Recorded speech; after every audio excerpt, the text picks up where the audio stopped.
Hey everybody, welcome back to another Metaverse Millionaire Let's Play. This is episode number 7. I need to set up something on my other computer here real quick.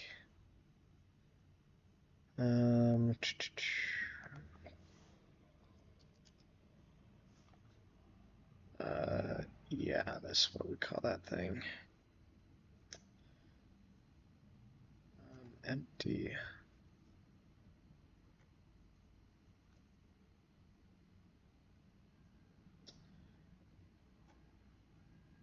Gotta copy some files over.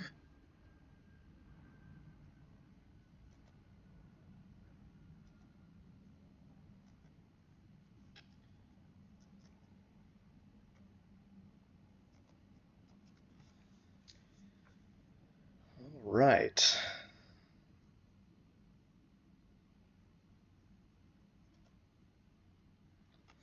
Man, have I been busy today. This whole week. Been on fire this week. I was thinking I wanted to show you guys a little sneak preview of the crafting page. I was trying to find the most up-to-date version, but it's kind of eluding me because apparently on our main page it's counting down. So don't want to show you guys the countdown. I wanted to show you guys what the page actually looks like. So Josh did post an image. Oh, that is so small. I mean, I can show it to you guys, but it's going to be really super small.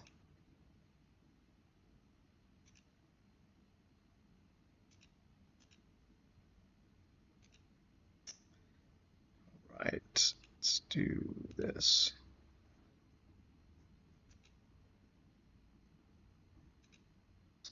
Let's do window capture device.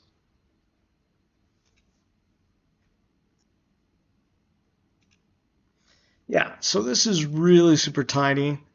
Kind of have to like make this way bigger so you guys can see it. Yeah, sorry, it's so small. But this is basically it.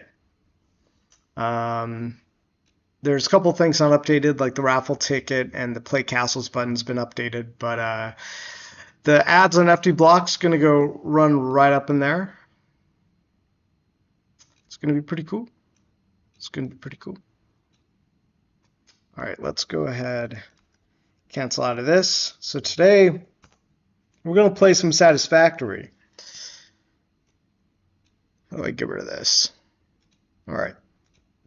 Technical malfunctions, guys. Technical malfunctions. After Satisfactory, we'll probably play some Fortnite, because, you know, life's always good with a little bit of Fortnite. John Rumsa says, hey, Robert, how's your day been? My day's been busy. It's been a very busy week. I'm surprised I still have any energy left. I don't know where it's coming from. Any other normal human being would probably be exhausted. I think Victor, who's part of our partners on our development team, he's also been going full throttle. Sirkin says, I'm here. Hello, Sirkin. Good to see you, sir. Good to see you. But yeah, Victor and I have been really crushing it this week. I'm loading Satisfactory right now, so I think the game capture should kick in.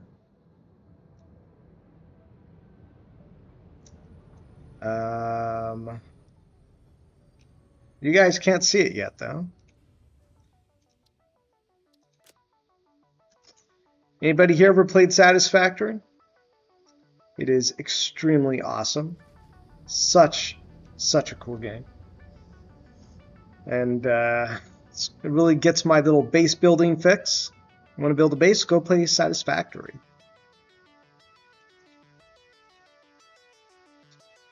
So this is so inconsistent. Like the other day, if I turned on capture the game, it would do that. It would do that. And now here, if I try to tell it to capture the game window, it doesn't. Instead, it gives you this, which is totally not satisfactory, by the way. This is not satisfactory. So I tried using a different streaming program before. It was StreamYard. That didn't work because it didn't give us audio. There are other programs I think I can look into, like OBS Ninja was one that I saw somebody else using. Gosh. Capture specific window.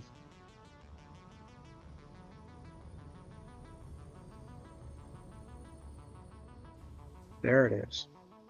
Now I tell it to capture there it is, and I just got to move me up so you can see my face, my handsome Metasource face.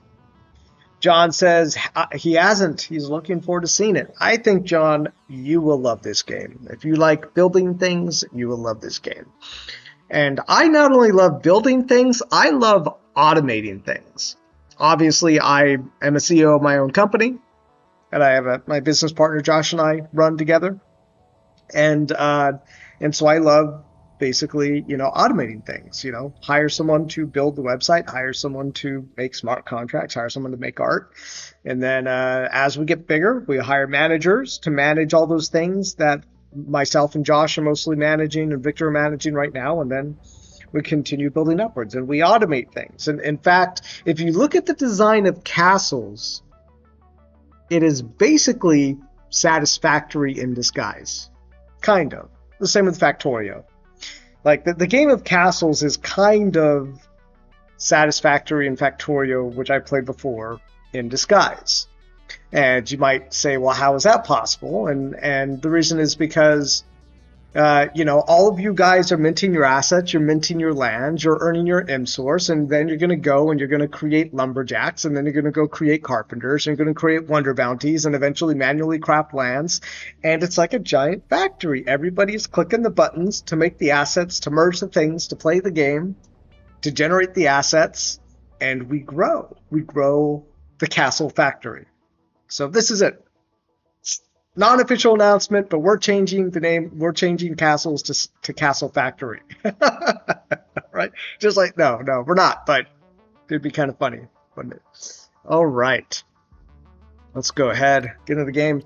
So I don't want to continue my old game. I want to make a new game.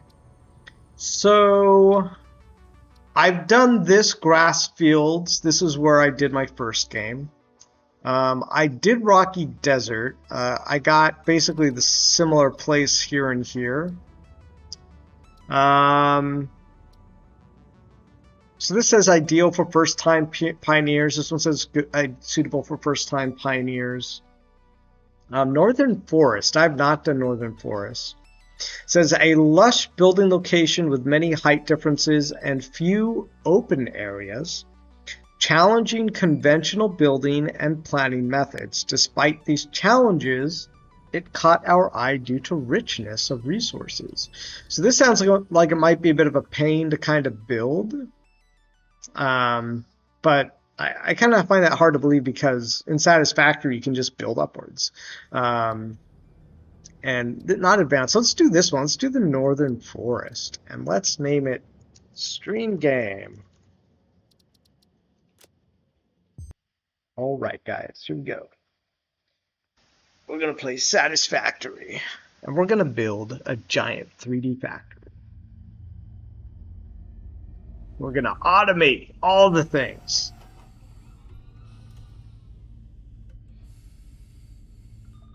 Little intro here. Attention, Pioneer.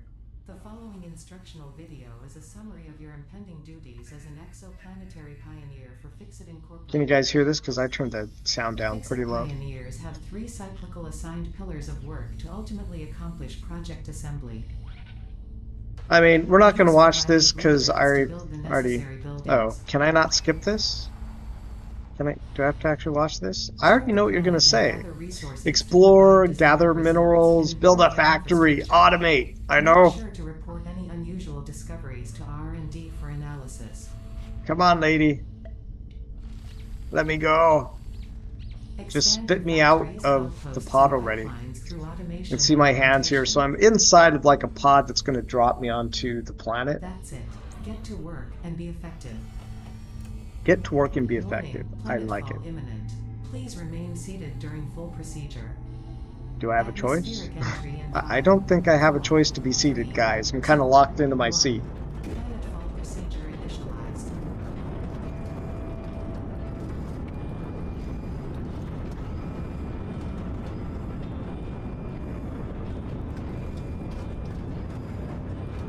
Alright, we're crash landing. We're hopefully not crash landing, but landing on the planet here, the drop pod.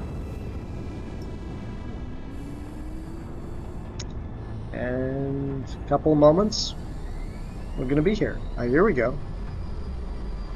I guess now there's probably a parachute deployed. So I've never seen this map before, so I don't even know where to build a base. Where does one... Thanks. Please ensure the integrity of your multi-purpose exploration suit is at 100%.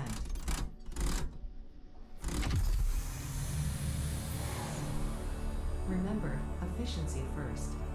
Godspeed. Efficiency first. What could come second, though? Food? All right. Let's just grab stuff. ABB, your designated sector in the binary star system of Akucha. I am Ada, also known as Artificial Directory and Assistant, tasked to support pioneers, such as you, in their mission. You are the third of your sector to survive planetfall. Congratulations. I don't think I can do anything yet, because it's not letting me pick anything up. Note. I have to wait for her to be quiet. Introduction initialized. Welcome to onboarding. Skip, enter... Okay, we're just going to skip all this, because I mostly know what to do already. First objective.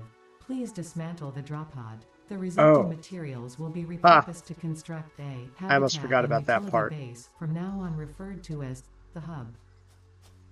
Right. Note, Fixit Incorporated is cost-effective and efficient. All right. So dismantle, mass dismantle. What does that mean? Let's try to mass dismantle. F to enter dismantle mode. Okay, there we go. So that has given me resources. I forget, what is the inventory button? All important Fixit data and communication is recorded and stored in the codex, including these steps. Right. Oh, O to open codex. Okay, but there we go. I knew it was tab. She locked it out on me. Incorporated Xenozapper equipped before leaving the drop zone. Note. According to Fixit regulations, Oh my gosh, she just talks so much. There we go. Now I can do things. Now that she's been quiet. Wood I can use for fuel. So hub parts. It's been a while since I played this. But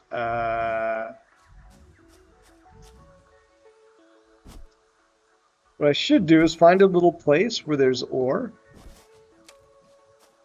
Iron ore. Ship for run.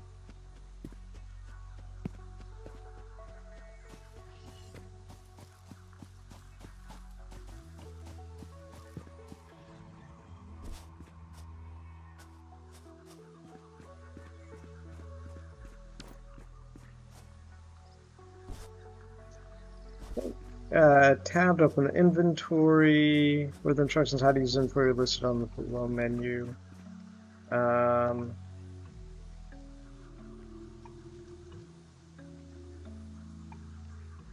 Let's see. There is a tool for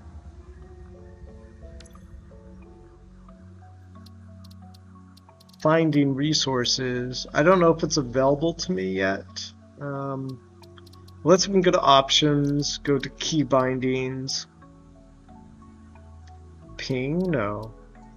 Resource scanner, V. Oh, but that's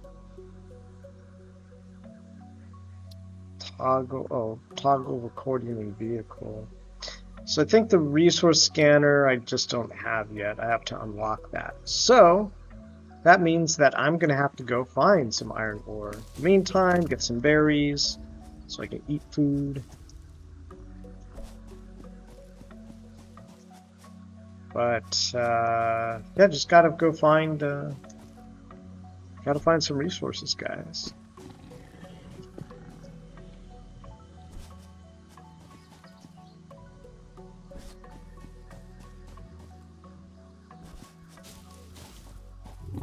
Uh-oh. There's a bad guy. Don't want to mess with him just yet.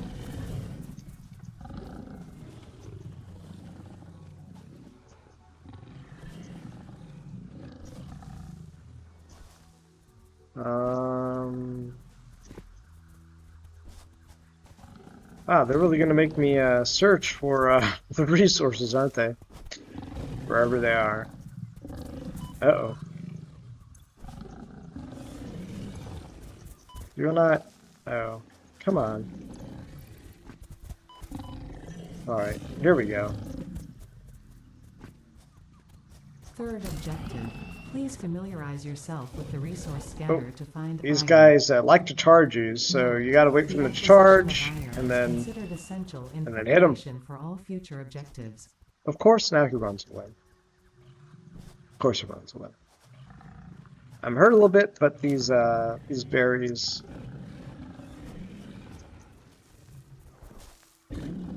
Right.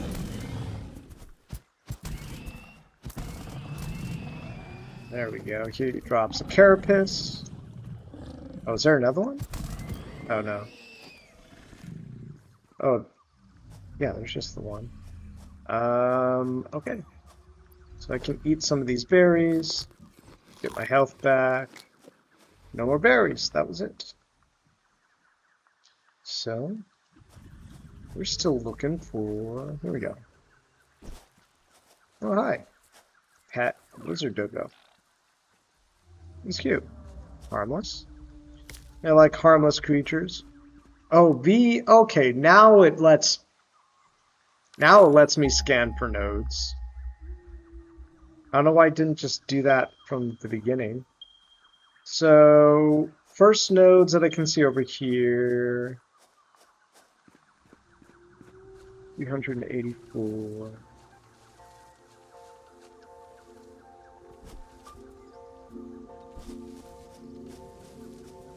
Uh-oh. I think that's poison.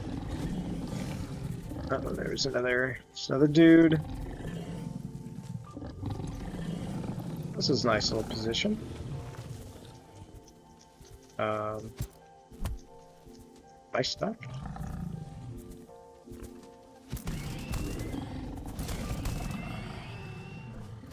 Wow, made short work of that guy.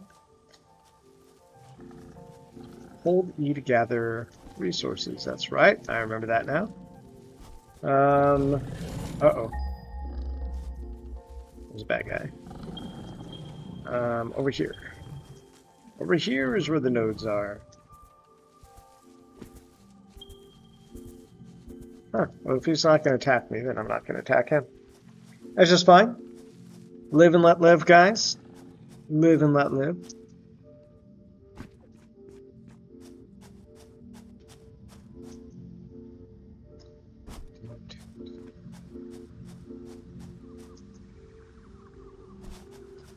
Oh, great. Now it turned off the scanner. Got to turn it back on again.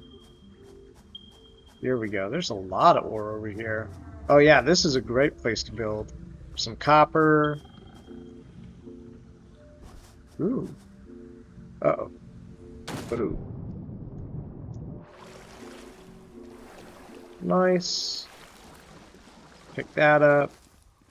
Just good. Let's just go pick up a bunch of... I should have just been picking up as many leaves as I could. I don't know why I wasn't.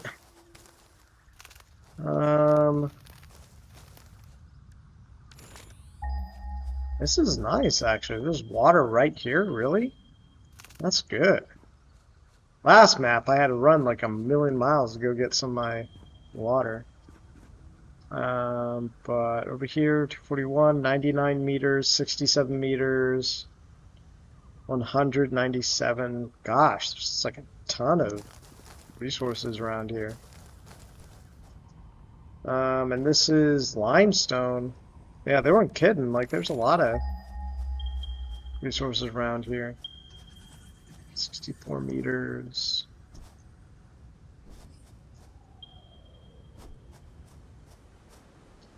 Kind of want to get as many of these together as I can. There's only one here. But there's another one 33 meters that way.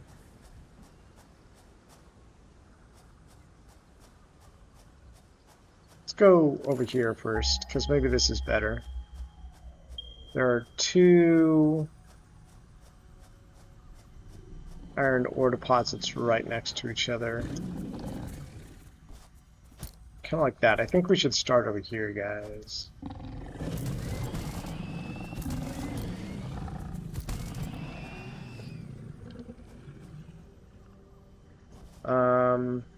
What is this? This is copper or iron? I think this is iron. Yeah. So, kind of like Factorio. Objective. Just kind of like, gotta take it easy right here. To complete this objective, the resources salvaged from the drop pod will be consumed. Caution. Ensure the hub is built on spacious open terrain close to the presence of iron sources. Failure to do so will likely result in non-optimal progress. So, yeah, over here it's 67 and 96.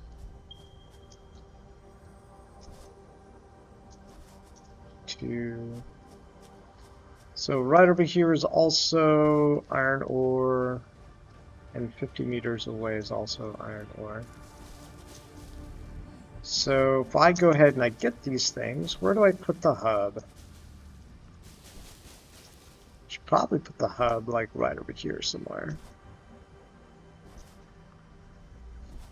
But then if I do that, then where's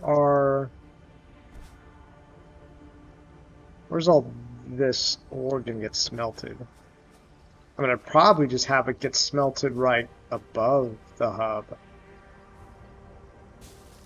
And then I just keep touching down to the hub here for stuff. How do I feel about that? I feel like instead there's gonna be no easy way to do this, guys. I can start to see now why this is going to be interesting.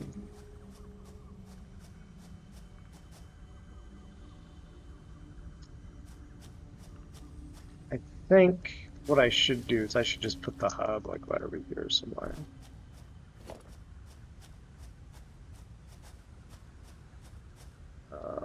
How do I chop this tree down?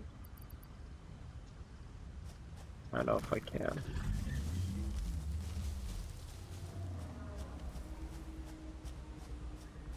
I figure I should probably put the hub maybe over here somewhere. The problem I'm trying to solve right now is I want to make the hub easy to get to because it's where I go to basically upgrade and build everything. But then these iron ore deposits are all kind of like right here and right over there. And I'm probably going to have to build upwards. And over here, I'm eventually going to have a lot of pipes and stuff because this water is so close over here.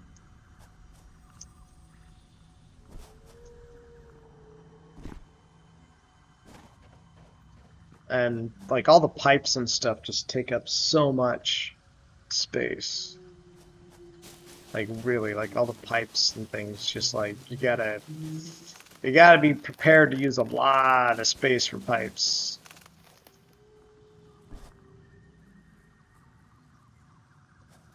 Like maybe I mean I could put the hub over here somewhere too. Gosh, guys, they made this so hard. Okay, here's what I'm gonna do. I'm just going to put the hub right over here, just because it's kind of central to everything. And then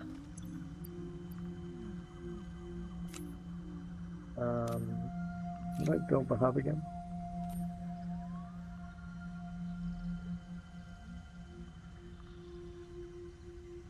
Oh, build the hub by pressing Q. All right.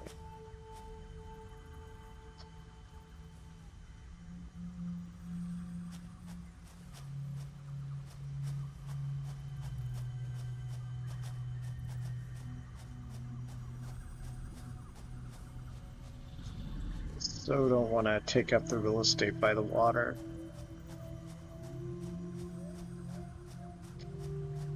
I think it's just going to be over here. I think this probably makes the most sense. All right, guys, we're doing it. We're going to place the hub. But which side should go where? Because this part is a part with the power, or is this part? I don't remember which part is the part with the power, guys. Is it here?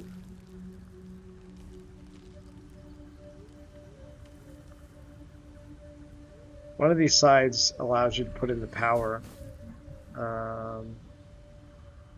I think it's this side. This is the back side. Yeah, this is the back side of the power. And let's do it. Let's do it.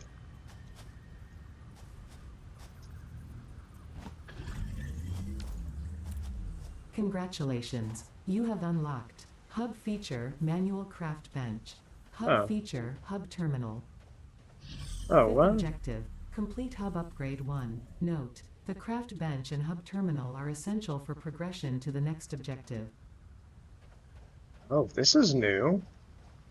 And even at the last update, when you built the hub, it was fully built. But now, it looks like I need to upgrade it first.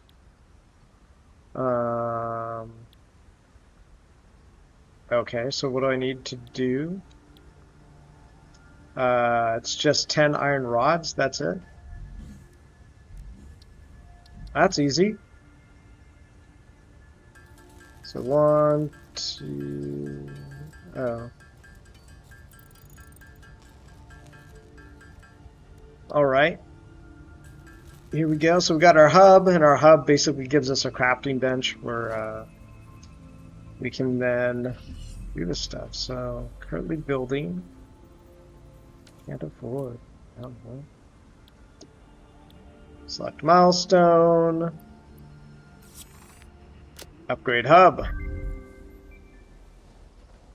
All right, so we're just going to build our hub bit by bit here, huh? This is new feature to me. Congratulations, you have unlocked Building Workshop, Equipment Portable Miner, Inventory Additional Slots, Hub Feature Personal Storage. Okay, got it. So what else do we need? So now we need those and iron plates. So we're going to have to manually craft a bunch of these and iron plates. I don't remember how many iron plates. Kind of like Factorio, you got to do all this stuff manually until you can. So we're going to need what, like 30 of these, I think. How many do these cost? I have 6 of these, 2 of those. I don't know that math. Josh be able to do that math real quick. Me, I don't know. But we're definitely going to need more of these. We're going to need more iron ore.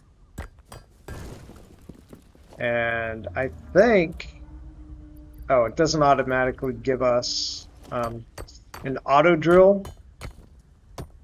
We'll be able to build an auto drill, and the auto drill will basically just go and mine stuff for us. Let's grab more leaves. Going to need that for fuel later.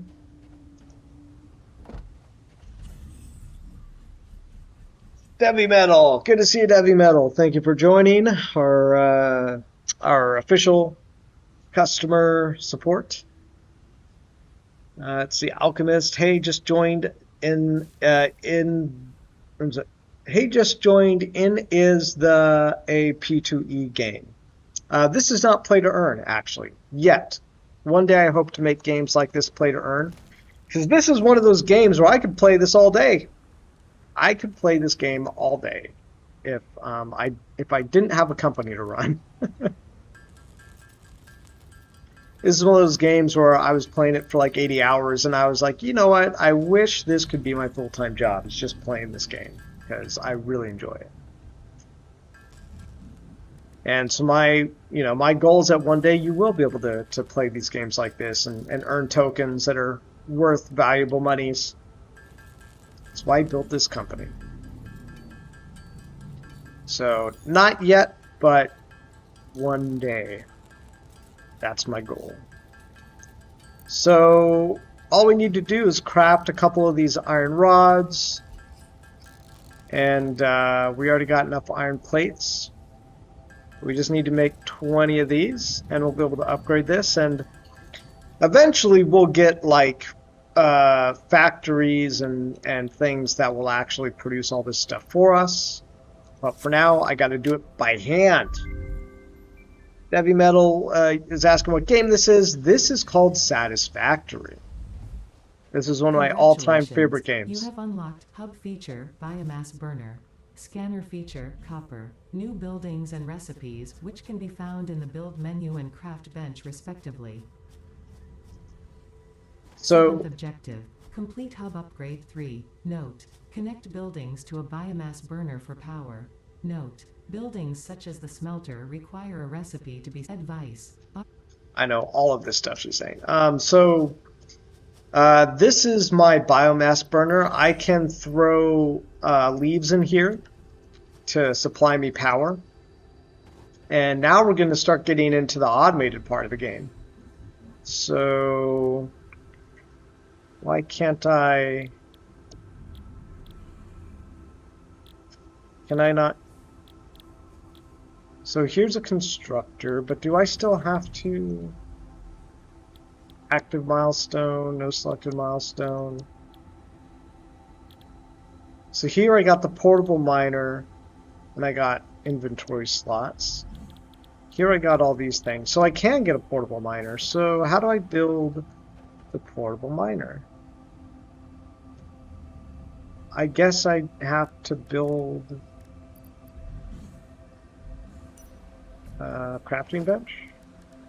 Production, smelter, power, equipment, workshop. Isn't that what this is?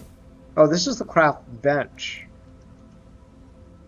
So I need to build equipment workshop. What do I need to do that? I need more stuff, guys. So let's see. What do I need to build this? I need just copper plates and some iron rods. That's real easy, guys. That's really easy. Don't mind the sound of the giant monster over there. He's a herbivore. He's friendly. He's not going to hurt me. All right. So iron rods. I think I probably overcrafted iron rods. I need a couple more of these. Okay. So equipment workshop. We're going to put that bad boy right here. And this, yes, portable miner. This is what we want. I need to go get some more iron ore first. Alchemist says, I never got to thank you. Haven't seen your content live in a minute. You put me on to Gala nodes and life is very different. Thank you so much. I'm happy to hear that. I'm happy to hear that. Yeah, when I saw the Gala nodes, I felt like I saw where that was going.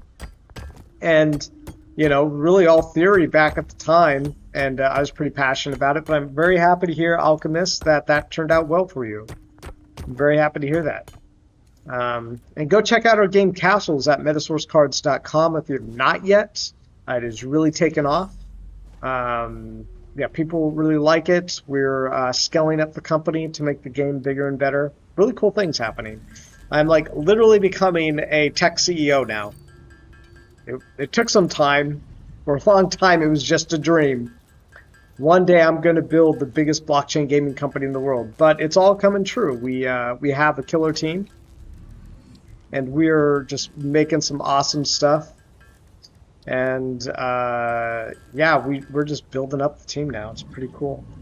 Farm floors at 28 wax. Nice, nice. What is that? Like $8? I think that's like $8. So dark. All right. So portable miners, guys. I got a flashlight. Look at that. Look at that, guys. No longer in the dark. All right. So we're gonna build us a portable miner. And really, we can't build another one? Nope. Okay. Well, that's okay. So what we're gonna do is we're gonna take this portable miner and we're gonna drop this down.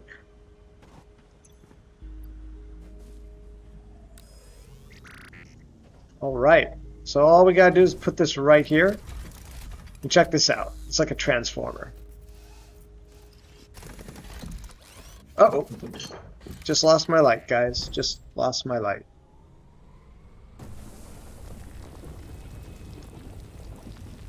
Alright, so now this thing is going to generate us power. Well, he's going to generate us ore. So it's collecting ore now. And so I can just pick it up. And then I can go craft some more stuff. And this is the start of how we're going to automate things. These portable miners are going to start picking us up things, and I can grab it up. And then eventually we're going to feed all this ore into smelters to make things, and eventually we'll upgrade from these portable miners into actual miners that'll be able to feed the ore into things. But let me grab my light, because it's going to get dark here probably an hour or so.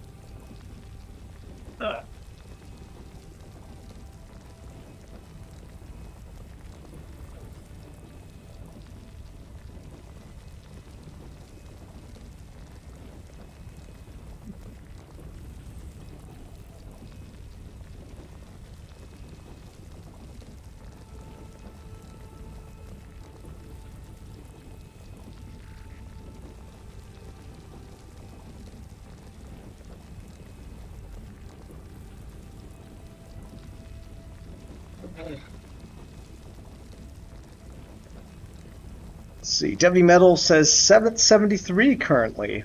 Yeah, that is nice. It's almost $8. What headphones do I use? Impow. Impow is kind of headphones. Alchemist says, good luck. I hope you get to fulfill your goals. Thank you. Thank you. And I know what you mean when you say, like, life is very different now. Like, yeah, Gollenade's pretty much changed my life, too. I mean, I have, you know, thoughts and feelings about Gala games and how they've done things, but definitely owning Gala nodes and owning those licenses, you know, were a big part in changing my life, too. So, you know, I have to really give them that. That is absolutely true. All right, so we're going to make a couple more of those, more of these things. What do we call them? The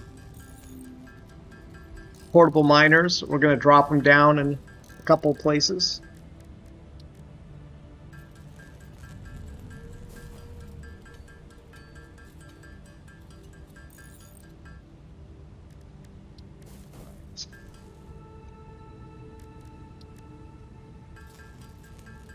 Get some iron ingots.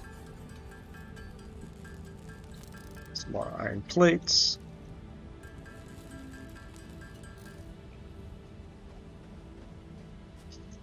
All right. We'll make us as many of these as we can. 1, 2, 3. All right. So we're going to throw one of these down over here on the limestone. I think I have to chop away at this real quick. Carl Ramacula, hello, hello, good to see you, Carl. Thank you for joining us. You know, I actually really like these Impow headphones. They're pretty comfortable. All right, so we're gonna drop this thing down here. There we go.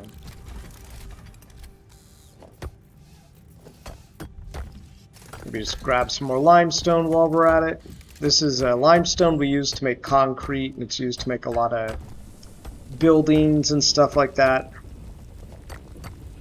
So this guy's going to mine away. Let's grab some more leaves for biomass fuel.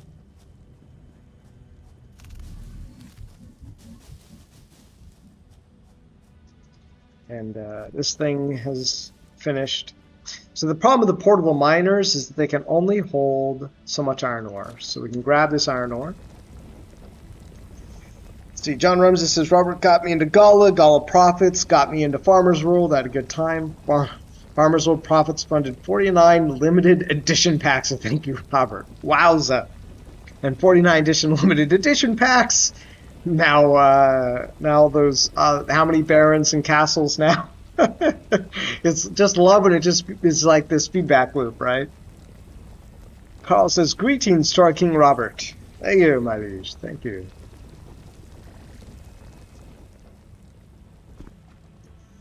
So copper is the other thing I want. So luckily the scanner is now going to pick up copper.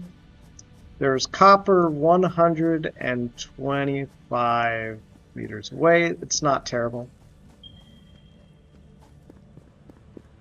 There's not a lot of copper in this area. Actually, there's surprisingly little copper. Uh-oh. Maybe this guy will just ignore me.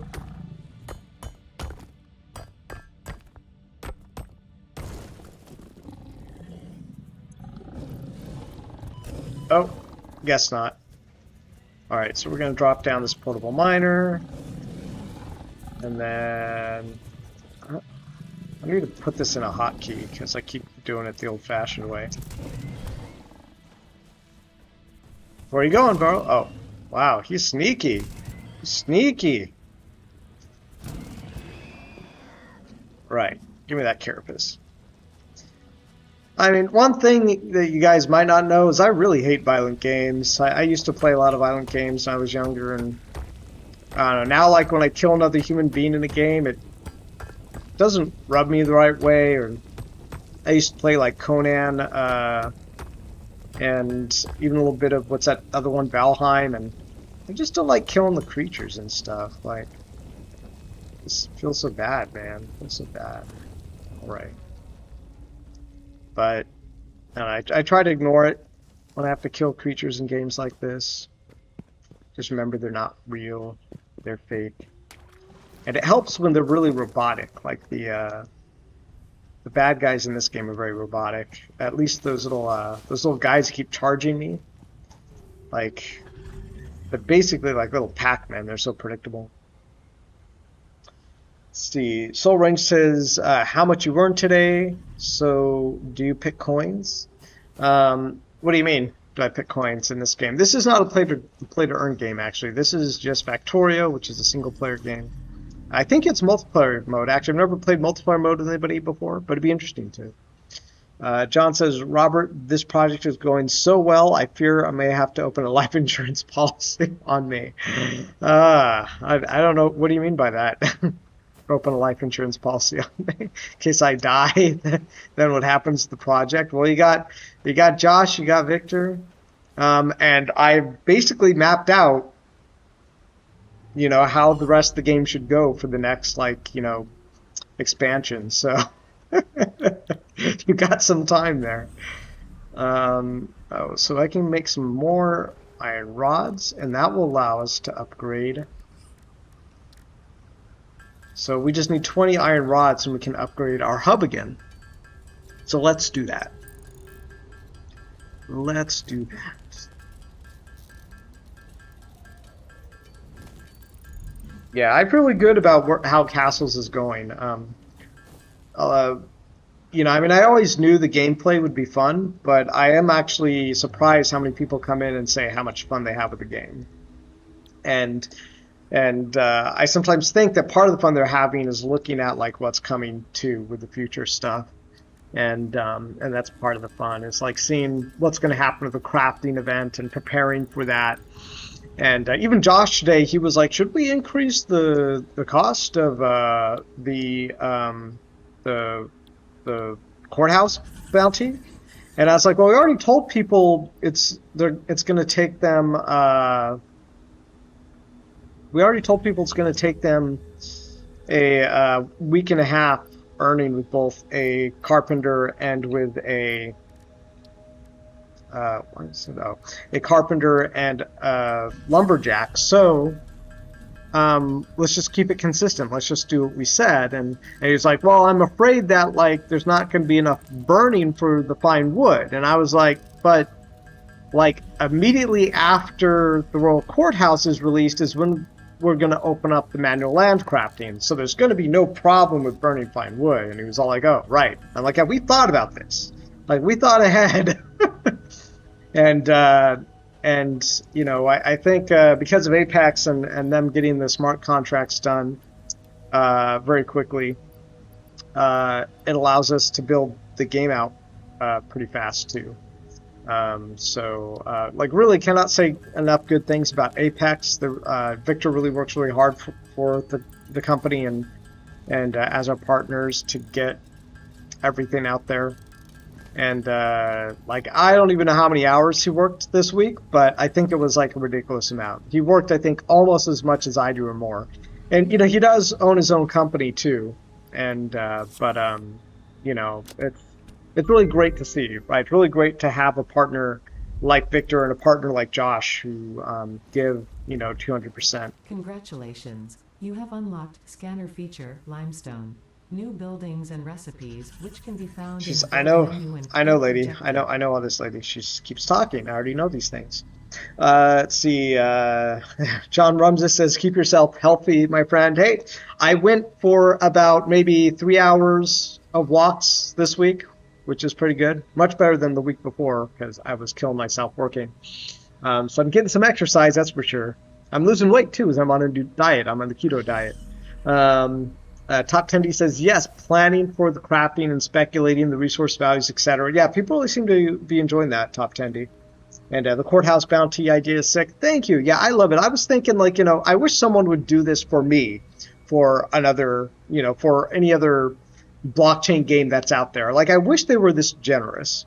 And I was just looking at the tokenomics sheet for another company today or yesterday, and I was like, just again, like they're, you know, they build their game so it's rigged so that they get hyper value in the end. And I'm like, but that's not the promise of blockchain gaming. The promise of blockchain gaming, in my opinion, or what I'm building, is that the gamers who play the game essentially get like a long tail value for accumulating assets and playing the game over time.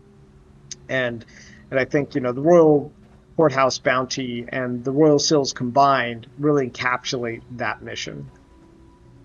And I'm not even sure the Royal Courthouse bounties are going to be like the most valuable thing by the end of the day. I think, you know, it might be barons. It could, you know, it could be castles, but you know, it could be lumberjacks. You know, who knows? Maybe one day a lumberjack is more valuable than a Royal Courthouse bounty. Maybe. I don't know. I think in the long run, actually, the courthouse bounty is probably going to be worth a lot. But, you know, if we think that people really got their value out of the bounties, we might open it up so people can craft more. But, you know, I think that's kind of the awesome thing about the game is that it's creating the World Courthouse bounty is creating so much interest that I sometimes think people are don't want people to lose sight of the value of all the other NFTs that are being produced out of the game. Because there's some really cool NFTs and assets that you can hold in our game. But my whole philosophy is that I know that people like to get, you know, something for nothing.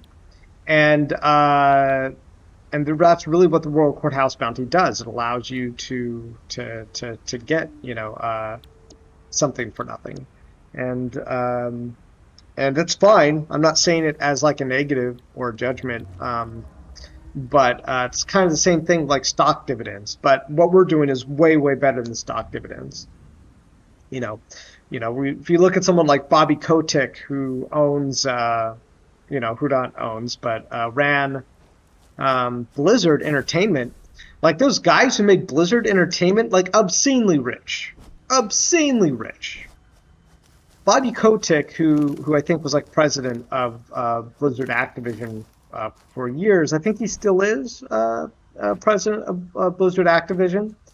A guy could probably buy an island, right? Like, does someone really need that much money? I don't know if they do, guys. I don't know if they do. I mean, we want to be wealthy too. Let's not get us wrong, right? Josh and I want to be wealthy, but let's just look at it from like a purely self-interested point of view, right? So from the self-interested point of view, sure, Josh and I want to make a lot of money, buy nice houses, cars, send our kids to, you know, the best universities, all that good stuff.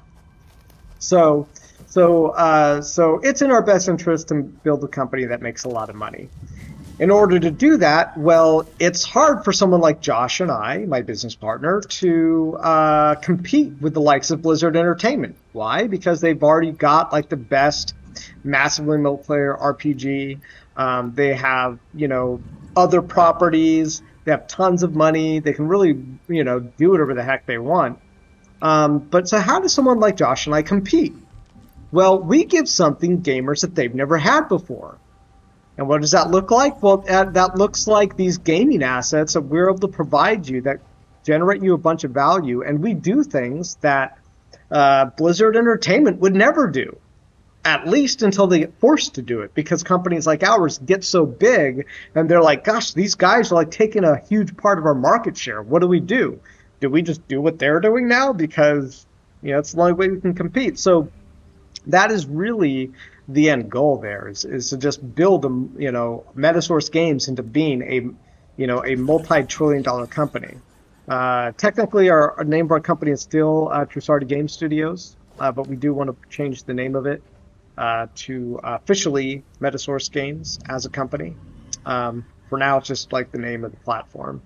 So we upgraded some stuff here, guys. We're doing pretty good. Let's see. Debbie Metal says, judging from the Discord, people are loving the deep and simple approach you've taken. It's really striking a chord with the general community. So many viable strategies. Good. I'm happy to hear that. Because I was showing you guys Hearthstone the other day, and like if you haven't played Hearthstone, which is, I'm sorry, not Hearthstone, but Hearthstone Battlegrounds specifically, like it's, you only have so many options in that game, but it feels good when you choose an option. You're like, I feel like this was my best option. And even if you lose the game, you generally feel, at least you felt like you picked the right option at the time for your strategy. So, and the more rounds that go on in Hearthstone Battlegrounds, the more your strategy deepens. And sure, I occasionally get games in Hearthstone Battlegrounds where I'm like, maybe I should have done this instead of this. But generally with Hearthstone Battlegrounds, I feel like I made the right choices.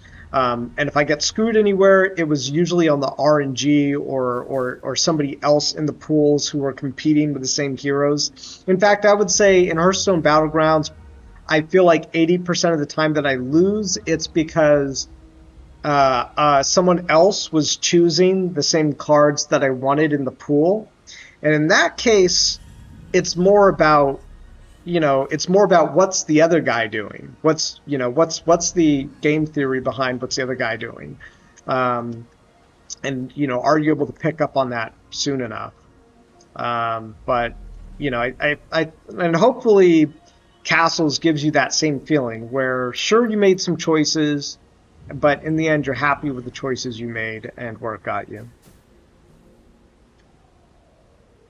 See, Top Tendy says if more get created, would they earn less than the OG ones? Well, the shares would get split. So, like, let's say we have 1,000 Royal Courthouse bounties, and those collect earnings for, say, 6 months. And after 6 months, we open it up to have, like, another 500 crafted. Well, then that 500 will then share monthly earnings with all the other ones already in existence based on the way the shares work. Now, I'm not saying any of those numbers are actually real or what we're going to do. I would assume that for the Royal Courthouse bounties, we would still make those super rare. So maybe, let's say 1,000 were crafted originally. Maybe we let people craft 100 later or something, theoretically. Part of it would probably be how much value did the original builders get, and what's our, what is our there'll probably just be a lot of strategy, business strategy around it too. Like, is now a good time to let people? I think we'd probably deploy that if we were in a time where we want to get people really excited to play again. Let's say that we're between features or something. Like maybe it's been a month since we had a new feature release because we're working on something new. Well, that might be a good time to deploy that and let people craft something for a 2-week span to continue the interest in the game while we deploy those new features. So there'd be, some strategy around that. Let's see. Debbie Middle says there have been extensive math discussions about lumberjacks the last couple of days. Excitement's really picking up for the event. Yeah, even Josh has been throwing me math, in our private messages. He's like, I wonder how many of this and that. John Rosen says, agreed. What was my favorite game ever? But it drove me nuts that I didn't actually own my gold or gear. They changed the game, whatever they wished. This is as games should be. Yeah, and I think our game's still going to change probably under certain conditions, but I think it's going to change a lot less. Like there's going to be a lot of things that we're going to do that are set in stone, like the Barons. Like we already have a schedule for Barons and how that's going to work, right, guys? So what I want to build next in this game is I need to start getting my construction up. So I have smelters, but what would really help? I can't even really build buildings yet.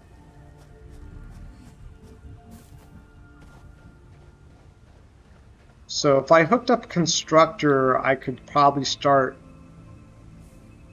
just making iron plate. So let's do that.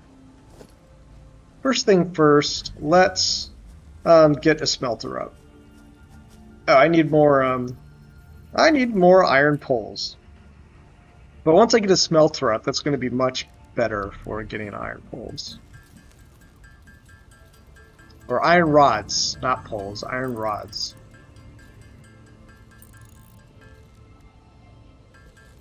Alright, so now we're going to build a bunch of iron rods.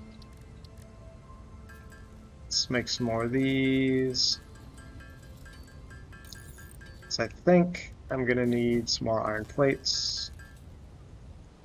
Alright, so let's look at this again. What do I need for this? Alright, I just needed some rods. So we're just going to throw this down real quick. Real dirty, guys. And what I need to make some... Maybe we can just do this. Pole. Yeah, I need some concrete in order to do pole.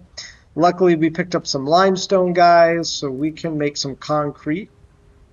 I think I must have put my limestone in here. Yep. All right, and then we're going to get our first automation going, guys. We're going to get our first automation.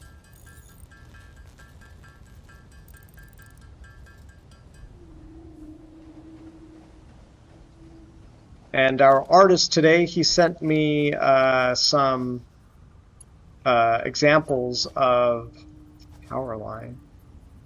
Missing cable. What? How do I make cables? Oh, here we go. Gosh, guys, so complicated. Let's get some more wires and stuff here. But our artist sent us some artwork for the manual landcrafting stuff, and I'm really excited for it. It's not done yet. Still work in progress, but I think once he's done with the artwork for the manual landcrafting, I think we're going to reveal to you guys what is going to happen with the Explorers Guild. So I think we're just about due to finally let you guys know what's going on there and how that's going to work. Almost. We're getting there.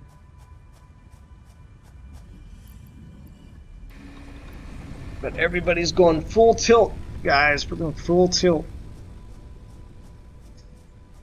So I'm going to put iron ore in here. And this guy's going to produce for me iron ingots. And let's build another one.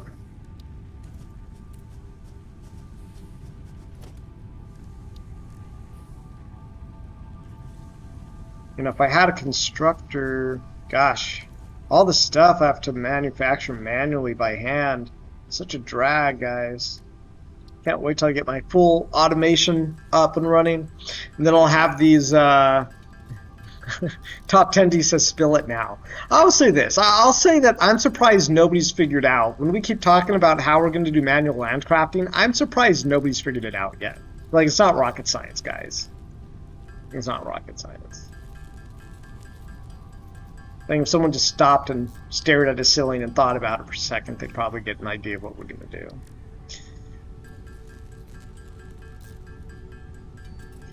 Give you a hint.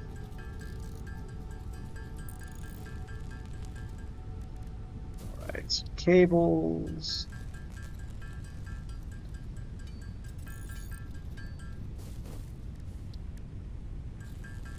Let's see, why sit at a crafting table and make ingots when you can have a machine automate it for you? That is what this game is all about. And the other cool thing that is nice on this above, like, say, Factorio. Factorio is all top-down 2D, right?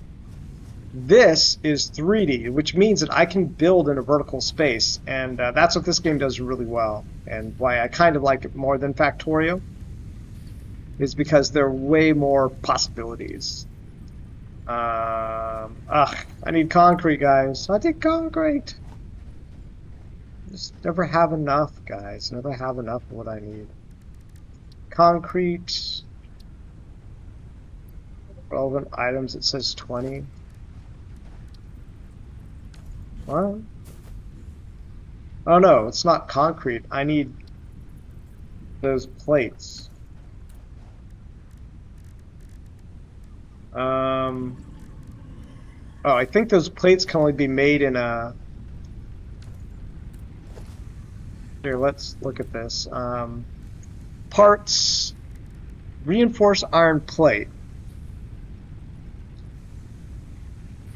So in order to create a reinforced iron plate, I need to make these things, which are screws. I need screws. Carl Ramaculus says, top, sometimes patience is the best feeling when we achieve it. Yeah, you just wait for us to spill the beans. But yeah, I think if people aren't excited about castles now, I think they will be when we release how we're going to do the manual landcrafting. People are going to be like, maybe I should get into this game that I didn't get into. And I'm not going to name names, but I was watching a YouTuber who covered us recently, and they kind of seemed like they were kind of like very lukewarm on the project. They're like, oh, well, it seems interesting. And I'm like, I can tell this person really isn't into the game yet. They're going to regret it later. They're going to be like, oh, but everybody told me this, and I just didn't listen. Like, what was I thinking? I'm like, they're just going to be that person. They're just going to be that person who was like, I had a chance. Like what? I think the same YouTuber, people were mentioning us to him, and that was when Barons were like $300, guys, and now people are buying them up for like over 1,000, right? Over 1,000 is what they're at now. People are paying almost like $8 per a land. That's $240 basically in land assets, although that doesn't even count what you get. Oh, this isn't where I meant to go. I meant to go get the limestone, but that doesn't even cover like the in-source generation. So when people are calculating the value of the barons, it's not just like the farms that they're calculating, because a baron will generate you compound gains on tokens and on land merges. When you put those things together, it's like a really powerful. It's really powerful, which is why one day barons went from like 300 to like like 800 very quickly, and then 1,000. Because people were doing the math, and they're like, wait a minute, barons make lands, land make M source, lands can be merged together to make even more M source, which make castles, which give royal seals, which then allow you to make lumberjacks and carpenters and bounties. And suddenly people were just like, wait a minute, I gotta buy like as many of these as I can. I know the feeling, because there was a point where I was like, I wish I bought more of these, like when they were like $200, because I got 5 for being a developer, and then I bought the rest on the secondary market, mostly around the $200 price range. Who was it? Top Tendy says. Top Tendy, you want like all the good stuff, don't you? You want to? I make an allusion to something to be mysterious, and Top Tendy's like, tell me. Give me the answer. No mystery for Top Tendy. He does like mysteries. Devi Metal says Baron floor is over 1,100. Wow, that is, I think, yeah, the highest that I've probably seen it consistently. We did have a new player who came and bought a bunch of them between like $800 and $1,200 or something. They went crazy. They were really trying to get ahead of the game there. Really trying to get ahead of the game, but appreciate their support. Really, yeah, there are a couple people that really bumped up the what do you call it? Bumped up the collection one day. All right, so. Oh, great. No, I need those reinforced plates, guys. Once I make these reinforced plates, then we can start automating more of the stuff that we have here. And eventually we'll be able to build conveyor belts that feed stuff into each other, and it's going to be beautiful. It's going to be beautiful. But in the meantime, I'm like out of inventory room. So we're going to throw some stuff in here like this. Oh wow, I still have one of these? Interesting. Alright, so we need reinforced plates. I don't have enough iron plates. So that's what we're gonna build. And it's probably one of the first things we're gonna have automate.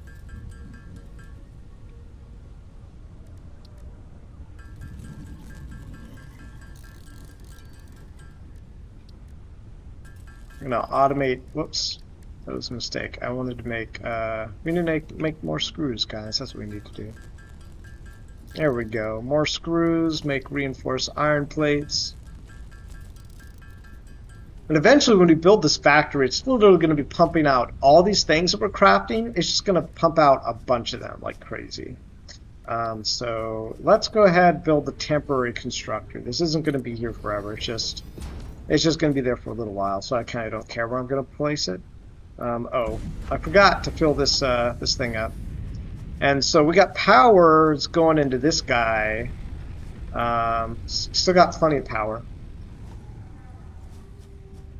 And we're going to want to connect power pole, but guess what? I need more iron rods. This is just why I need these things to automate things for me. Need them to automate. So I don't have to do all this grunt work anymore. Oh my gosh. Alright, here we go. So can I not?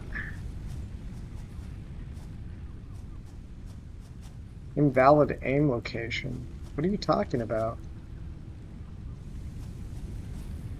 I guess, do I have to put this like here?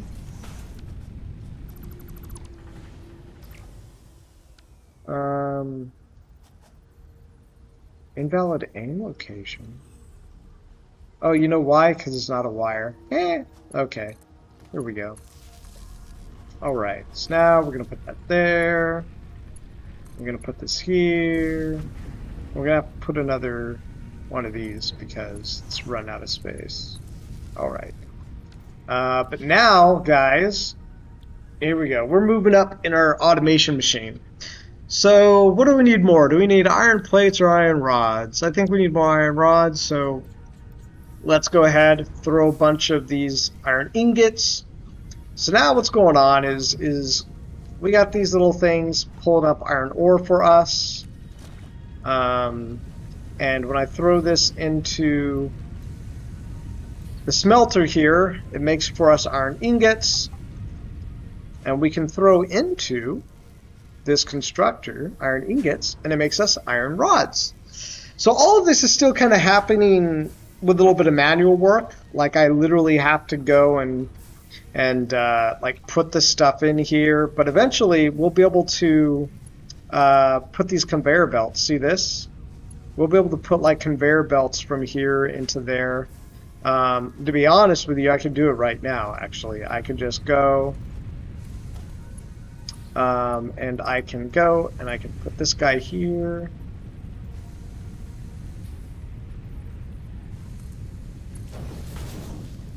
And so now, oh, I totally put this in the wrong direction. I don't have enough iron plates, guys. Anyways, I'm probably going to pull this one up and switch it around so it flips the other way. But you guys can see what's going on, right? We're going to connect the conveyor belts into the things and then automate stuff. Let's see. Top 10 says John can tell me he knows. Debbie Metal says that well had the barren floor over 1,500 at one point. Yeah, that was crazy. Yeah, I don't know why he paid that. I mean, I think maybe he was just afraid other people were going to beat him to it, which could totally happen. But that's the thing. When someone goes on a buying spree like that, it makes people start to think, what is it that that person saw? What is it that that person knows that everybody else hasn't caught on to yet? And I think that's kind of what sometimes leads a lot of those buying sprees, because people realize that someone has figured something out or they see the value in the thing. I kept thinking I'd make a joke, like, Grandma, will you stop buying all the assets so the other people are going to have them too? Or damn it, Josh, stop artificially inflating the prices of everything. Leave some for everybody else. But that's not what happened. It was some person completely unrelated to us. Top 10 says they read the bounty. Yeah, maybe. I would assume that they realize the compound effect that owning a Baron has. That a Baron is kind of like the Bitcoin. It's like your insurance in the future of the game. And you know, that's really the point of all the assets we're generating, is they all kind of play a role in the growth of the ecosystem, and they all kind of have their specific things that they're gonna be able to do. Debbie Metal says he bought 15 barons, 8 castles in a 24-hour span. Yeah, that's crazy. 15 barons is a lot. I want to build another constructor. And I want it to produce for me iron plates. I want this constructor to be building for me iron plates.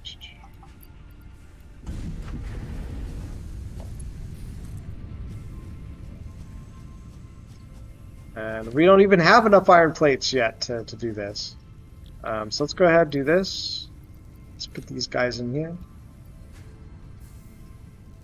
It says it's idle because it's got no power, so we're going to connect some power to this guy.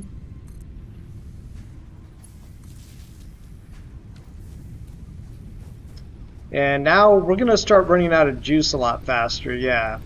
So there's 287 leaves in here. While this thing is producing, let's go over here and grab some more leaves. Let's throw the leaves into the generator. Fossil fuels, man. Fossil fuels. We're probably going to need more leaves later, so let's just go ahead and pick up some more leaves. Do a little gardening, guys. Let's do a little gardening. Do some more gardening. Let them build some more of those plates. Look at all the iron ingots we got, guys. We're starting to roll in the ingots and metal plates. So I wonder if we got a splitter yet. Do we have splitters? No. No splitters. Why are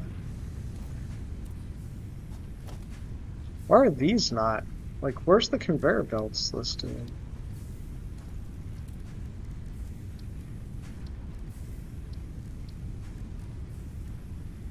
That's weird. Conveyor belts are not listed in the settings. I find that very strange. Because I wanted to see if we have a splitter yet. Let's go see. Splitter's probably the next level. Oh, conveyor belts. What? Conveyor belt Mach 1? What the heck is this? I can already build a conveyor belt Mach 1, but it says my reward for completing this milestone is conveyor belt Mach 1. I am so confused by that. I already have the thing that it's telling me it's going to give me. I feel like that's a bug, guys. I think they did just release this version of the game, which is version 5 or like season 5, whatever you want to call it. Top Tendy says, and that, yeah, bundle Baron and Castles to prep for bounties. Top Lundy says, lumberjacks and carpenters along the way. Yeah. Krishna says, he now owns 20 Barons and 16 Castles. Wow. He was probably like, oh, you go buy some of those Barons for less than a couple other ones he bought for. Cables. We need cables, guys. We also need to build some wires to build some more cables. And then I think we can upgrade to the next hub level. Let's, I need more iron plates. Guess what? I think we got plenty of iron plates over here now, right? Yes. Well, this thing just ran out of smelting things. So let's go ahead and put half of these here. And let's put the other half over here. Alright. Got more of our automation going, making us plates and rods. And now we can upgrade this. What? What? Am I still short on plates? You've got to be kidding me. Okay. Fine. We'll craft some plates manually. Here we go. I don't think that was enough, guys. I think we need more. I think we need more.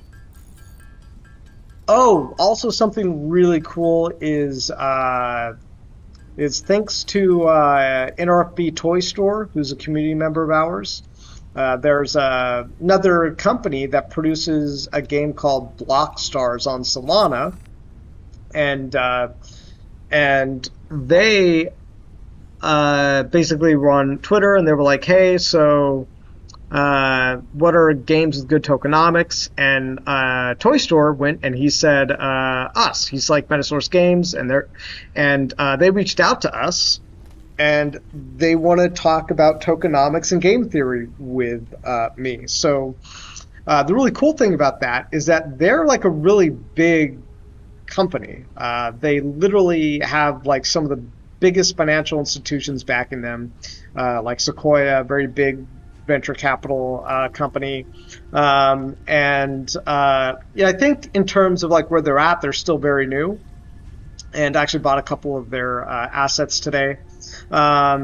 And like a lot of these other games, I'm highly judgmental of some of the ways they're doing things, but I also like their game. A couple of the things their game's about, like being able to create bands and stuff like that, and have them play music and have them earn in tokens. I'm not so sure about their tokenomics yet, but you know, I'll get a better idea when I talk with them. But this is the first time we're really going to be building a relationship with high pedigree Silicon Valley people. So, you could say we have a relationship with Atomic Hub because we're on their website, with Nifty Blocks because we buy a lot of their ads, and we have some of their tokens that allow us to get some of their features. But really, like, these guys are legit. Whether or not they'll be able to make a great game, I don't know. We'll have to see. But in terms of resources and like pedigree, they're legit guys. All right, so we just upgraded our hub. Congratulations. You have unlocked building, conveyor belts and poles. Inventory, additional slots. She's such a liar. Objective. Complete hub upgrade 5. Note. Portable miners cannot be connected to conveyor belts. Advice. When planning the construction of buildings, this freaking robot, guys, this freaking robot, yeah, that was definitely like a bug or something. They were allowing me to build everything before I'd actually earned it. Like, we could build conveyor belts, but we just upgraded to conveyor belts. But I just had conveyor belts. Exact same thing. Whatever. Broken game, but we really want this next thing, this ore miner, so we got to go see what we need to do the ore miner. So we're going to need some concrete and we're going to need cables.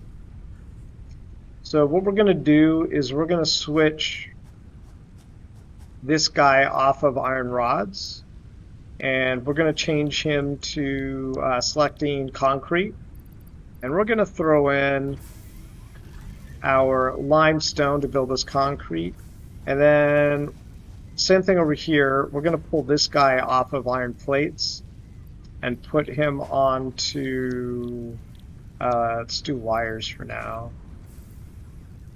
We're also going to need some copper, so let's go ahead and pull iron ingots off of this, and let's put on ingots. Oh dang, we need more copper, guys. Let's see if we have copper in here. Iron ore, copper ore, here we go. Yeah, we got loads of copper in there. Alright, so now we're going to throw in copper ore, and we're probably going to need some more copper ore. So while all this stuff is doing its thing, let's just go grab some more copper ore. If I recall, the copper was over here. Might as well just go for another limestone run as well, since it's on the way. Because those portable miners can only hold 100 units. Let's see. John Rumses says he's not even sure what price I could even part with a single Baron at. Yeah. Well, it's funny because Josh has been selling some of his assets, and I'm all like, are we even like part of the same team or even seeing like the same value of things? Because I'm not selling nothing. In fact, I'm not sure I'm ever really going to sell any of my assets. Maybe if I think there's a really ludicrous price, but I mean, I'm busting my ass off so that more and more players come into the game. And I mean, I know what assets are super rare, and you know, and if more players keep coming to play, well then I'm just not going to part with any of my assets. You know, I don't know. But I don't know, maybe he needs to send the kids to school and buy them clothes and food. And he did quit his job working for his parents to work for us full time. So in case you didn't know, Josh wasn't always full time for us until January. It was like mid-January is when he started to work for us full time. He was supposed to make a big announcement about it. I asked, and I thought it would be good, but he never did.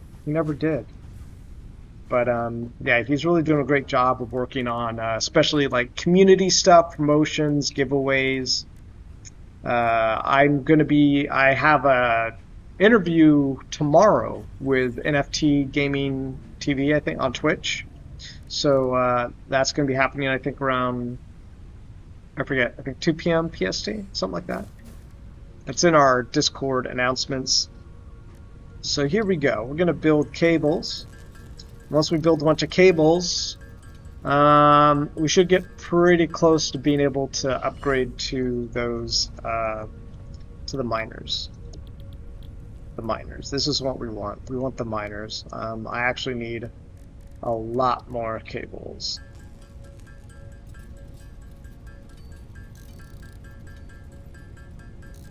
Debbie Middle says, charge the massive consulting fee. Which ones? The guys on Blockstars? I don't know. I don't know. I'm not even sure, like, I'm not even sure they'll really listen to me if I give them any advice, because, you know, everyone's trying to achieve their own goals and their own things, and, you know, I really have to understand their vision before I try to give them any advice. Debbie Metal says, I love working with Josh. He's a ton of fun. Yeah, he's a ton of fun. I have to say, I didn't realize he was going to be quite this great with the community until he was working for us full time. And I mean, I knew he was, you know, good with the community and all that. But, like, it's when he came on full time that he really started to shine. Like, really. Like, and it kind of took me by surprise. Alright, so we need some more concrete. We're almost there, guys. We're almost to what we need. We are what we need. So we're going to get a new miner, we're going to get a storage container, inventory slots. The only thing that I'm really missing that I really need to feel like I can really start building the way I want to build is buildings, like platforms and stuff like that. You have unlocked building miner Mark 1, building storage container. Yes, I know. Blah blah blah blah blah. Complete hub upgrade 6. Note, there are no notes. That's what she was going to say. That's what it said at the bottom of the screen. Note, there are no notes. Space elevator. So space elevator is how we start upgrading stuff. Basically, the whole thing of Satisfactory is you're sent on this planet to send materials into space to your company. And that's basically how this stuff works. It doesn't give me what I really want, though, guys, which is being able to build vertically. Because all the stuff I'm going to put down right now, eventually I'm going to want to move and like do something completely different with. Like, I'm probably going to want to put all of my smelting operations up a level above me and to the right, like up here. And the reason is because we got water over here, and when we start getting involved with water, well, all that piping and stuff takes up a lot of space. So we're going to need a lot of space for all the water stuff we're going to be doing later. Need a lot of space.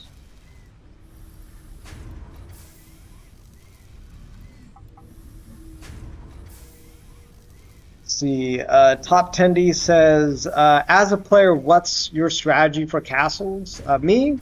My strategy for castles right now is just to accumulate M-Source. I've really started to pull back on merging. I'm merging farms right now because they're the easiest to get the bonus with, and ranches. When it starts getting into merging villages and stuff, I just had a good streak where I don't know, I got like 4 bonus villages from merging lately, or maybe even 5, and I'm like, those are really good odds. Like, do I want to keep pushing my luck and keep merging and trying to get more villages? I don't know. It seems a little dicey there. Like I might be pushing my luck. All right. So what else we gonna do? Let's go ahead and switch this guy to cables.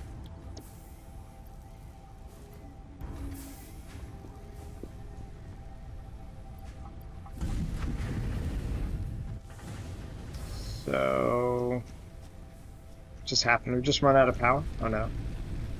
Oh, we're getting close to running out of power. Look at that, guys. We're almost out of power over there. So what do we need again to upgrade biomass? The biomass burner allows you to really, you know, we don't want to keep making cables. We need those wires. Actually, just noticed we need a lot of wires for the next upgrade. Can we wipe my wires back? So in that case, what we need is wires. Just go here.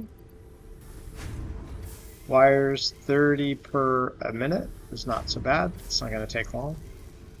Limestone, just producing more of this. Ran out of copper ore.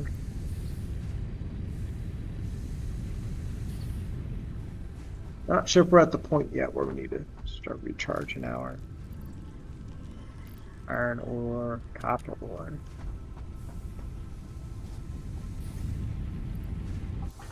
Whoops. Wrong thing. There we go. See, Heavy Metal says Josh has a great sense of humor for the community. It makes him very likable. Very true. Very true. John says acquire as many rare assets as possible. Hold until the game explodes. Not a bad strategy. Yeah, and everybody's just going to end up building a massive amount of lumberjacks. I remember at one point I was like, oh, but I got to save M-Source to recharge my lumberjacks. But then I was like, but a lumberjack is going to give me basically, you know, one lumberjack is going to basically get me like 4 weeks of what a full recharge would cost. So I'm like, yeah, there is going to be an unemployment problem with lumberjacks. There'll be a lot of unemployed lumberjacks until there are more castles and lands and stuff. But the plan is we didn't want to have like another lumberjack event too soon. So we're really creating a lot of space for when the manual land crafting comes in. Because manual land crafting, we think people are going to craft a lot of lands. Because we think it's going to be fun. It's going to give you rewards for the dungeoning expansion, for premium dungeoning. And I think when we release the manual land crafting, it's just going to explode. There's going to be a lot of lands being crafted.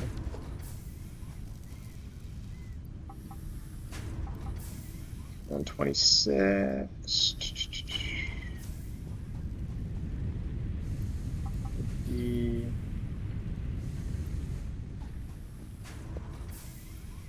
Getting there, guys. So while keep making that mistake. So all this stuff is building. I should plan on setting up some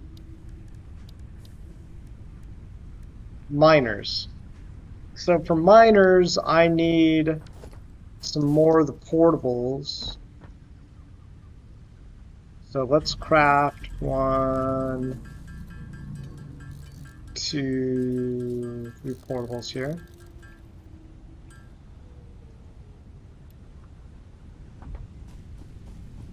And we can honestly just like start pulling this up. Pick up miner.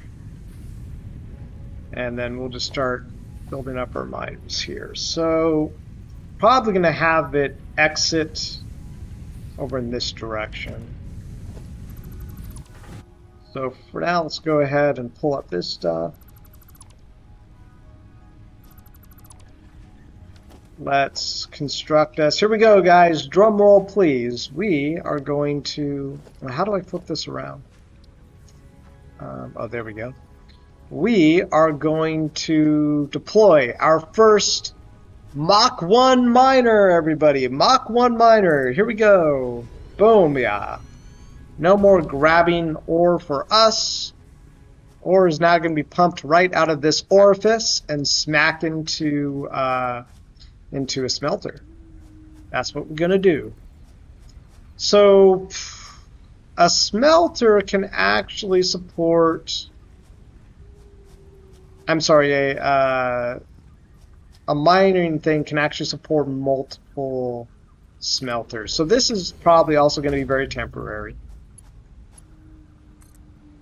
But let's just put it over here for now. And we're going to put our iron ingots into here. And what we need is power. So there we go. We got power going there. We're going to get power going here. And we're going to need another power thing right over here. Let's connect that power to there. And there we go. We now have our ore starting up. So this is the ore coming out of the conveyor belts. And it's going to go right into this foundry. And I'm also going to need to put down a storage container to start picking up all this stuff. I kind of don't like how this is set here, but it's okay. Just for now. Oh, we need more iron plates before we can do that, guys. Let's see. Mark Coy says, imagine when Msource gets to 1 wax per, would that sustain the eco? I mean, if castle owners will sell some millions of Msource. What? That seems a little too much to me, like 1 wax per an Msource. Because remember, it's an inflationary supply, and we do have deflationary measures put in terms of the amount that can be crafted to output. How do I say this? Basically, it's going to be harder to craft lands, and it's going to cost more to merge and craft lands the more they get crafted. So I mean, maybe in a couple of years, Source would be worth 1 wax each, but the player base would really have to expand. I don't know. We'll have to see, guys. We'll have to see. See, Devin Metal says Msource up 38% last 24 hours. Nice. That's a lot, actually. 38's a lot. Top 10D says, could you do a rental system with those? Rental system with what, Top 10D? Rental system with what? Top 10D says, I loan it to another player, split the resources it generates. Do you mean like land? I haven't thought about letting players rent land. But we have thought about letting players rent some assets. Like we think probably a very key feature to dungeons is going to be rentable. It's not avatars, but maybe avatars. But the one that we want to start with allowing people to rent to each other is going to be what happened. No power. Oh, we ran out of power, guys. Ran out of power, which is probably why we need the biomass as soon as we can. All right, we're just chewing through the power now.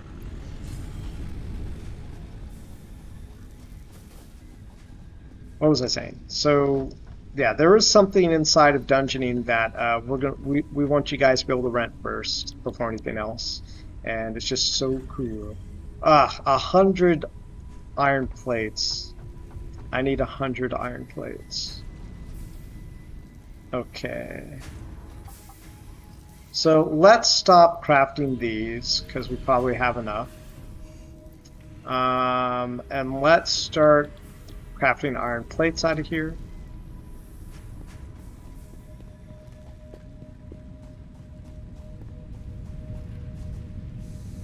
So this guy's got a lot of iron ingots, and do I still need iron plates? Yes, I still need iron plates, guys. Isn't this such an awesome game, guys? So when I think of our game, I think of castles. This is actually how castles looks like to me inside my brain. Like the barons claiming lands, creating M-source used to merge lands, M-source used to create lumber used to create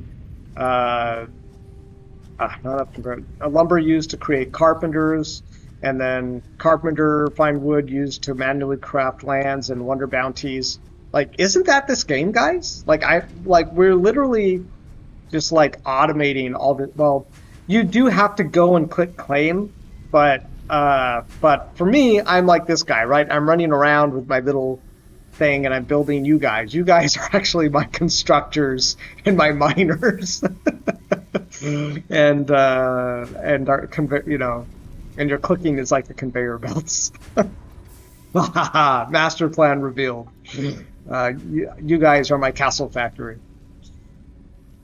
Could you rent lumberjacks? Theoretically, maybe, but I think theoretically, yes. It wouldn't be like a feature we'd probably release very soon. Maybe if it were a highly demanded feature, we would do that. But I think it would probably be like after the dungeoning expansion is when we would do that. Why? Because we think it's way more interesting to focus on building the dungeoning expansion than it is to do some things like that. You know what I mean? All right, so now we're going to put that into there. Breaking news from Earth. Widespread chaos and mayhem. World President urges all citizens to do their part and harvest alien artifacts. Oh, that was interesting. So I guess in this version they finally added the alien artifact stuff in here, because before you used to be able to collect these alien artifacts, but wow, I guess I need to break that open with a jackhammer or something. It's another iron ore deposit. Let's see. Yeah, so you can see this is actually a bottleneck here where I can actually fit multiple these can actually feed multiple smelters. But I don't have a splitter yet that is able to do that. Not yet, anyways. No splitter yet. So we need a bunch of those plates. I might just start crafting a bunch of those plates manually, because I don't think I have enough. So, like, how many iron plates is it? I need more iron rods, too. But it's just a couple iron rods.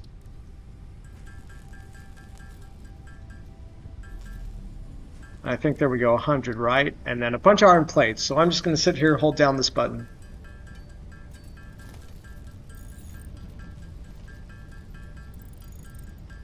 Yeah, but I think I might play this one for a couple more streams at the very least, and maybe we'll just build a huge factory here on stream. Because guys, like, once this whole factory gets going, it's really kind of amazing. It's really kind of amazing to, like, show someone, I built this.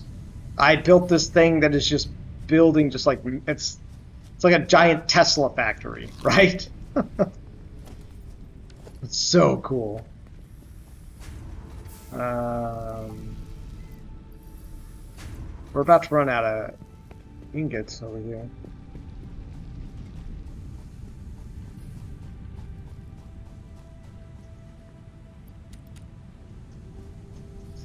I feel like, I don't know, should I get rid of this? Because I could deconstruct this. And I'm not going to do that. I'm not going to do that. Let's just keep building these iron plates.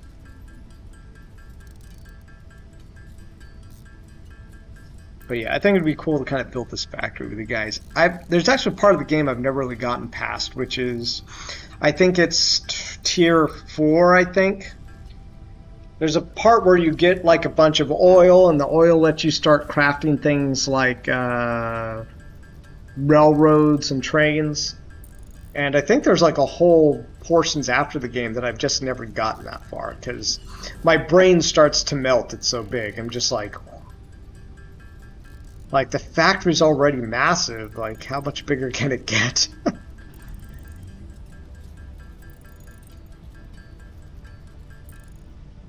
All right. So how many iron plates do we have?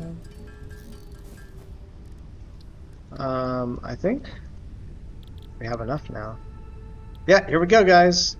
We're gonna upgrade the next milestone. Boom. And by the way, like when we do this stuff, it actually shoots. Congratulations. You have unlocked building space elevator, building biomass burner, part biomass. Yeah, I see the spaceship comes and it picks up the cargo. You succeeded in every provided task. On behalf of Fixit Incorporated, I thank you for your current and future service. Ooh. Additional knowledge. The hub terminal. This game is cool, right, guys? It's such a cool game. There to ensure you progress along Fixit-approved protocols. So it basically loads this up and then Note, lies it out. Future developments should be aimed at constructing the space elevator and, as such, initiating project assembly. Good luck. Like I can't even select the new stuff until this thing is done loading itself. Come on, finish. Oh, here we go. All right, now I can see it. So conveyor splitters. Oh, this is the one I want. So luckily I can like select. This is cool. I love this. I love that you can like select what it is that you want to build. And I can even build from tier 2. So I can kind of choose like what I want to pick up. But these are really the things I need to do. Both base building and logistics. Like these are two things I want like right now, give me. But no, I have to automate them first. I have to build them first. So iron ore, copper ore. I mean, I'm gonna need another iron smelter because we deleted our other one. But we have no iron rods. We need iron rods. Oh my gosh, guys. What is my life? I need all these. I need all these iron rods. But you know, we got plenty of. We got plenty of these. What are these called? Ingots. We got plenty of these ingots over here, which can produce for us iron rods. So let's go ahead and turn this guy back into an iron rod manufacturer. Iron rods. Let's go. Let's go iron rods. We're probably about to run out of biomass here, right? Alright, so this thing, iron ingots for more iron plates. Yeah, why not? And let's go pick up, we need to do another round of resource collecting here. So I think we're probably going to do this again. So now let's just drop another one of these guys here. So now we got 2 constructors there. We're going to need way more biomass, so let's go collect some biomass here.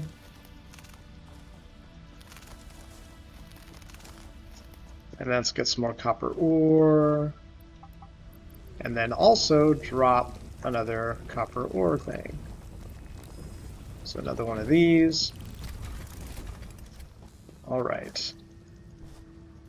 Give us all the leaves. Smeek! Hello, Smeek. Good to see you, Nicholas. Hey, Robert, just thought I'd pop in for a little bit before continuing working on my college for work. How are you doing? I am doing awesome, thank you. The game is taken off. People keep saying they love it, they like to play it. And that just makes me very happy and feel warm and squishy and make me want to keep working harder is really what they do. They make me go, all right, got to crack some knuckles and work harder, do more, you know. We're really not a company of people who get very comfortable and like, oh, we did enough today. we're the kind of people who are like, like what task did I not do today that I could do that would build the company faster? That's the kind of people we are. That's the kind of people we are. But how are you, Smeek? How have you been doing? I think your assets have been doing very well, right? You keep getting these the King's pack drops. I remember telling Josh, I'm like, you really want to give them all those packs? He's like, yeah, just like give them so many packs, like give them artifacts. Like they're gonna love it. I'm like, okay, that's a lot of packs. He's like, yes. And then, and yeah, There was a lot of Kings packs that we promised all the early adopters, like last year. I think we wrote that article like last year, maybe November, December. Might have even been before that. Let's see. Ooh, reinforced iron plates. I'm gonna need more of these. I don't even know I'm crafting them right now. I just know I'm gonna need more.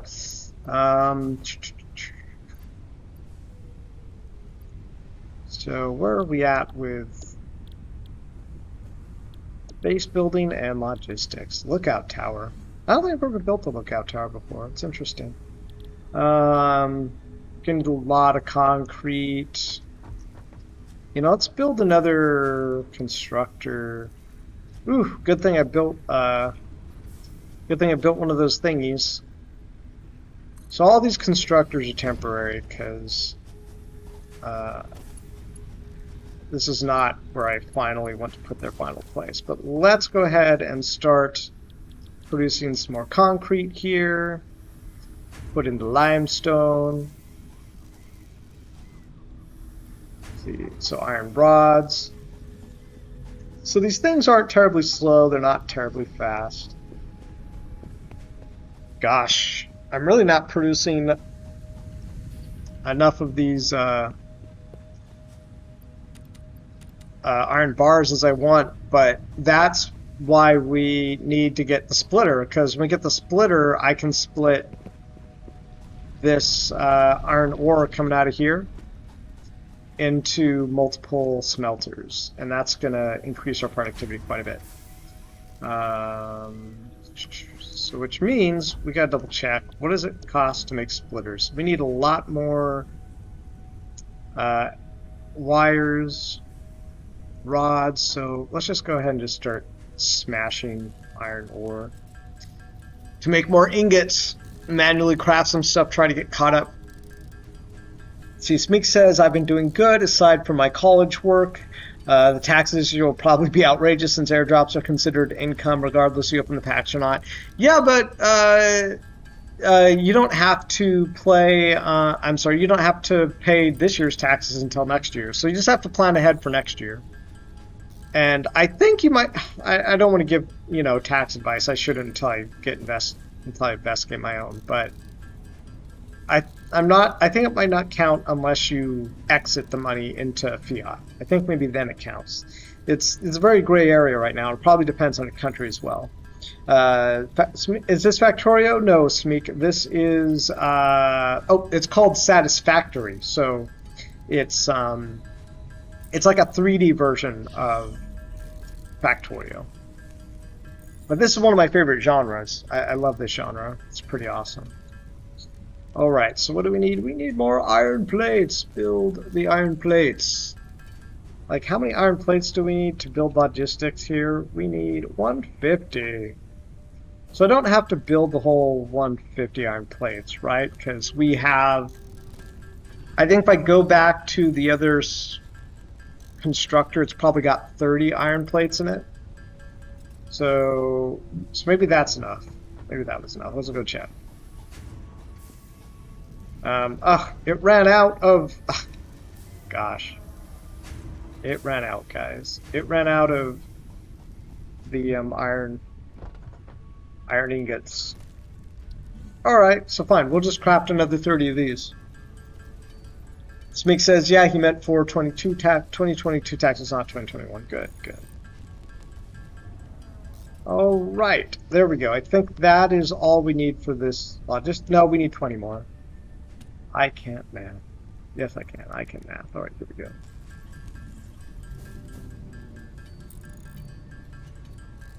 Alright, 150. 150. Next up, we need iron rods. Iron rods. So we do have this guy producing iron rods, right? No, he's making concrete. What about this guy? This guy's making iron rods. Yes. So we're getting there. We're getting there. Let's see, how many more do we need? We need like 30 something. Alright. Need to get up to 150 iron rods. So 117. 33. We need 33.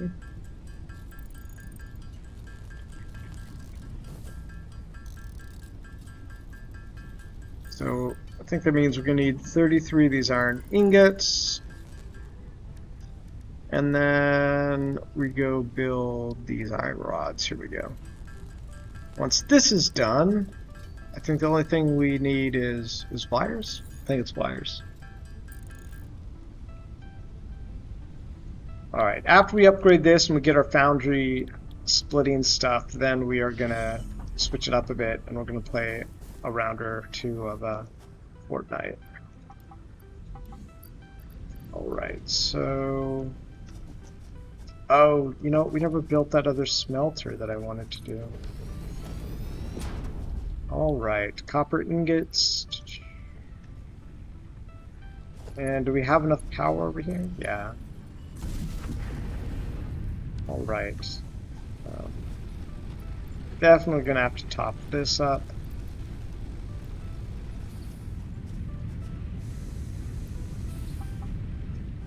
Alright, and then that is all we're gonna need is wires.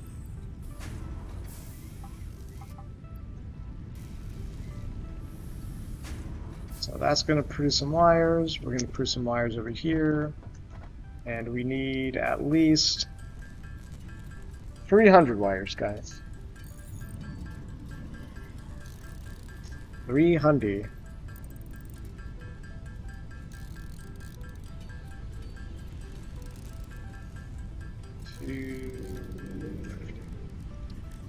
Right.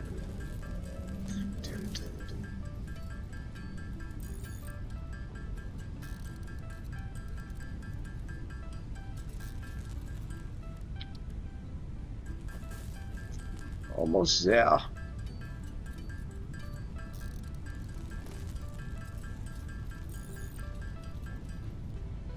Right, let's see if this got us the rest of the way. Yes, it did. Yes, indeedy it did. That's good to see. Alright, so that should get us this next upgrade. Oh, I'm 5 short on iron rods. What was I thinking?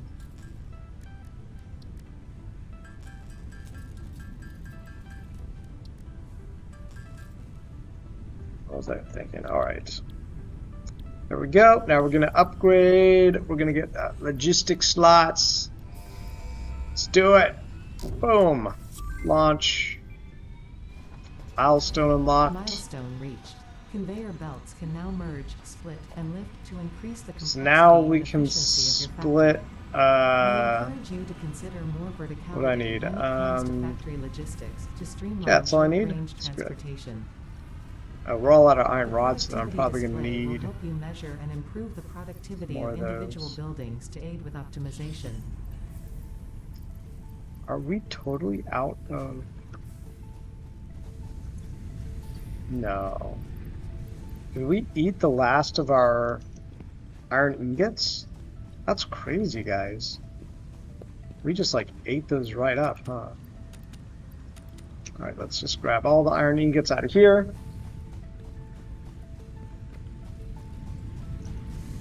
Let's grab this. There was some more copper ore in here. Wait, not enough, but okay. Get this guy producing iron rods. Uh-oh. Fuse broken. Why does that happen again? I think it's because I need more power generators. Luckily I have one right to the right, but I'm not using it.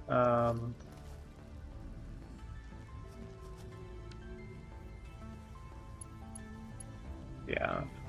So let's do this. Ah, I need those freaking iron rods, man. Did we not produce iron rod? Fine. This is the game, guys. The name of the game is Bottlenecks. Are you my bottleneck? Alright.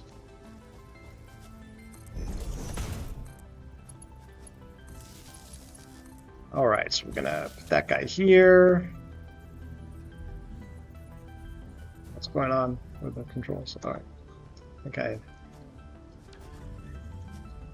All right, so here we go.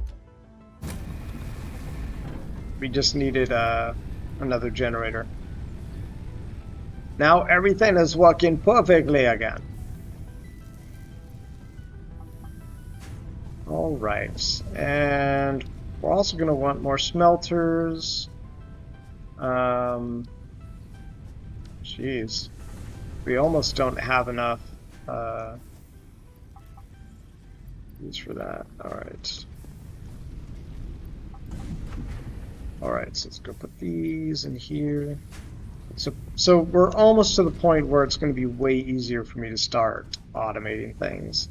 So first thing we're going to do, we're going to dismantle this, and we're going to put in a splitter. And the splitter is going to get fed in from this direction.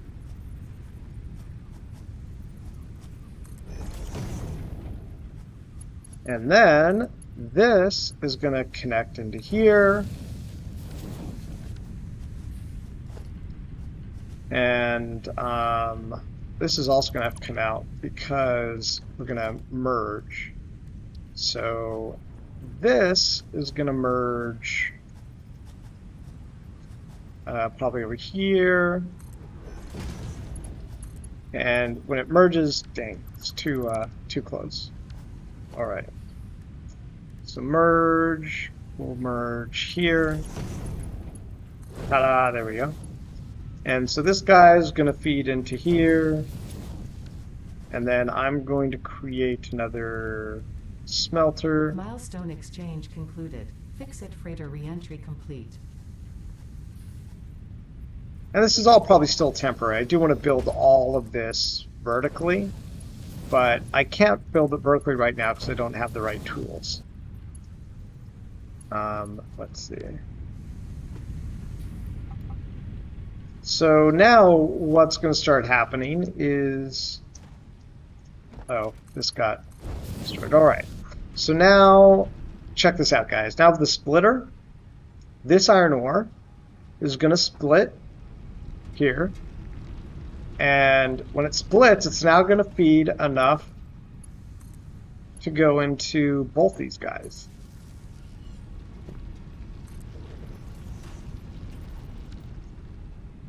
So now we have a... Did this not get power? Why did this not get power?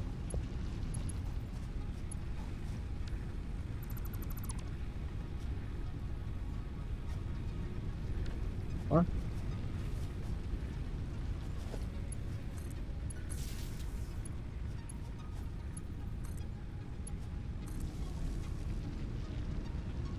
You can't connect more lines to this connection. What is it talking about?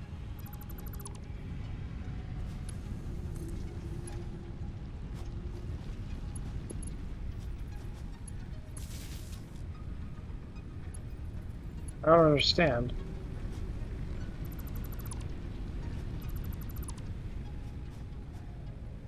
Why is it...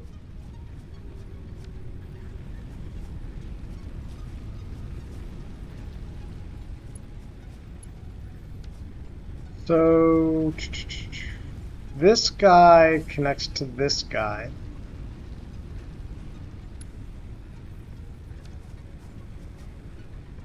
So he's getting power. Well, why is it not powering this? I have no idea why. I have no idea why this is not being powered.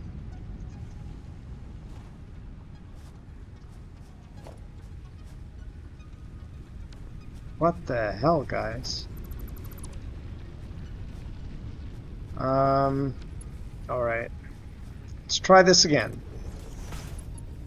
So this power is going to go here. He's turned on. He's got power. What? It's totally broken.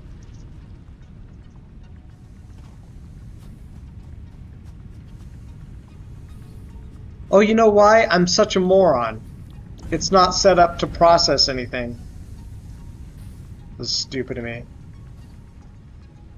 But that being said, I had this.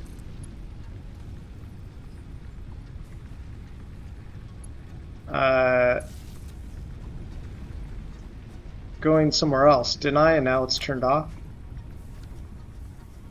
What about this? Was it plugged into here?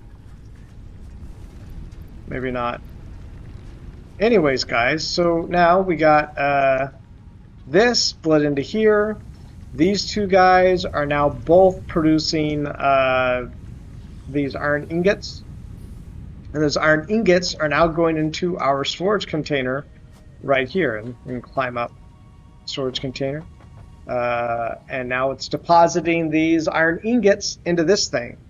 And so what I can do is I can then use an output here to tell this where to go, and I can start outputting this into constructors and making more assets. But this is really where the real automation starts. All this is kind of still temporary because I want to build vertically and build all this stuff up here rather than on the ground. The reason is because it's just easier to build on flat vertical spaces. Because you can see, like here on the ground, it's really messy, like it's all uneven and unlevel. But anyways, this is all we're going to play for now. I'll probably continue this in the next Let's Play. But for now, let's go play some Fortnite, huh? Let's get some killies in. Let's see. So, yeah, stream game. And it's already got these autosaves. How'd you like that, guys? Was that fun? It was cool, right? It's a cool game. Super cool game. All right, let's start the Fortnite. Fortnite.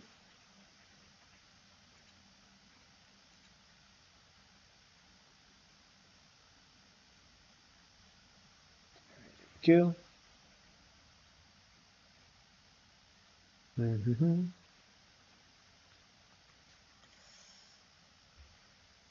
I don't know if anybody sees me play that game and doesn't want to play that game. I don't know. I think you're crazy.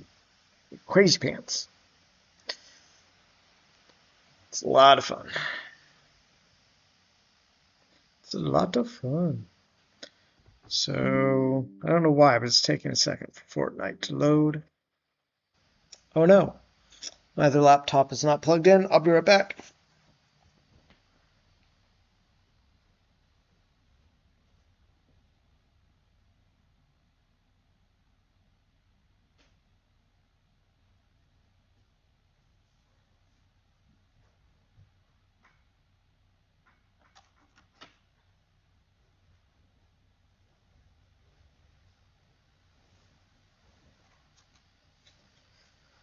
All right, now it looks like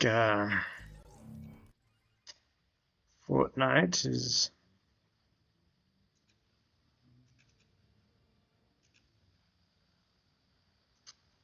there we go.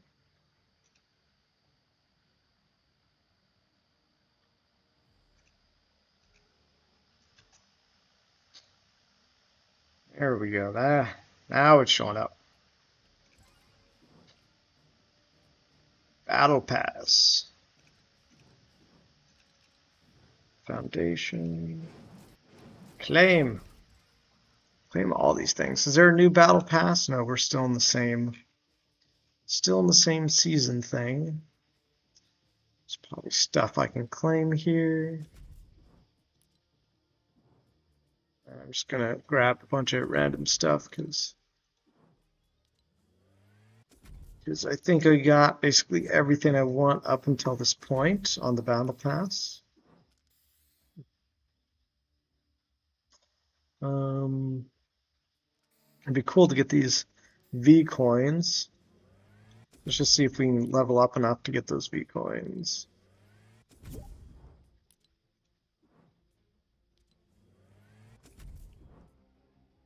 Oh, look at that. Now we got all this stuff. We completed that thing. Aha!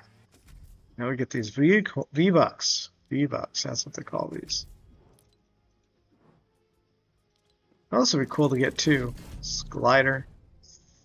I mean, most of the gliders are kind of the same. Oh, this is a weird. I guess it's supposed to. I don't even know what that's supposed to be. Like tires with chains. Maybe. It's kind of weird. Fits my character a little bit. All right. All right. Let's go. Let's play some Fortnite.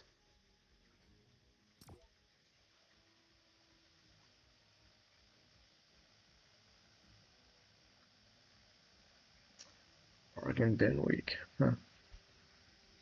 Oh, let's change the position of my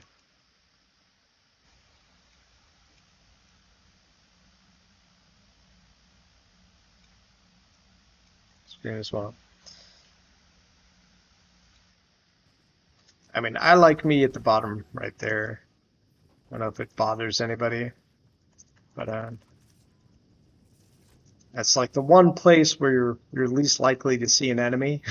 It allows you to see my equipment and also my my equipment and my health.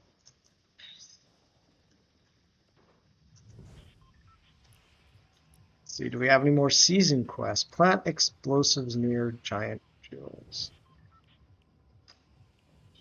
Damage opponents, structure mobo, recover health by resting in a tent. Purchase random items. Destroy timber pine stumps with melee ranged weapons. Weird quest, guys. Weird quest. Oh, let's just jump out here.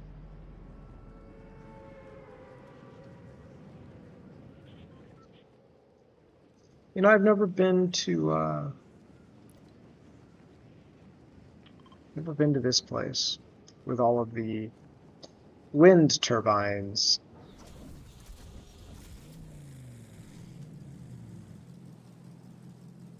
Wind turbines.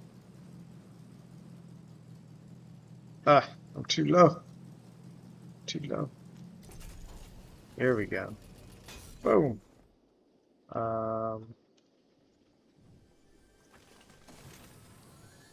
Survive on top of wind turbines for 30 seconds.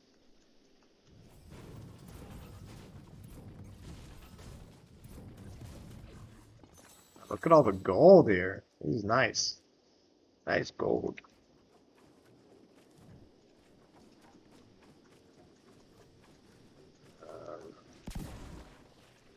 Oh, nice. I know destroying those gave me shields. Huh. Learn something new every day, guys. Learn something new every day. I'm not really sure there's anything really awesome up here.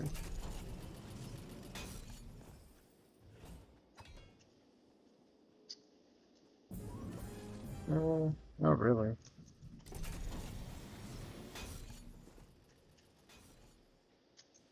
So, I don't know if there's a way to automatically deploy. So there's a person here. Let's just avoid this person for now.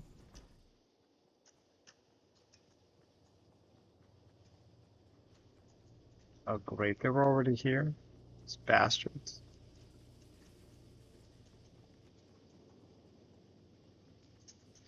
They were already here, guys. What is all this? Well, okay. Looks like somebody already got killed there. Isn't that interesting?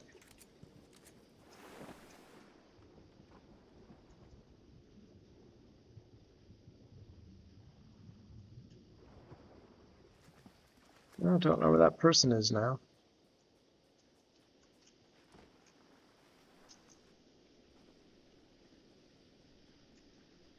Not the greatest start when it comes to weapons.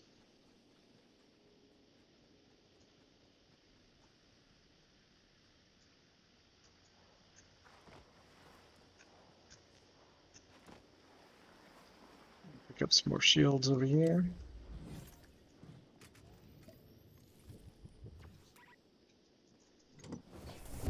flusher. Oh, it's a teleporting flusher.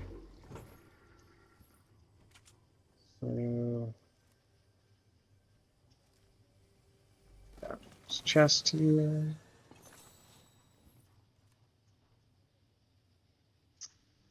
Do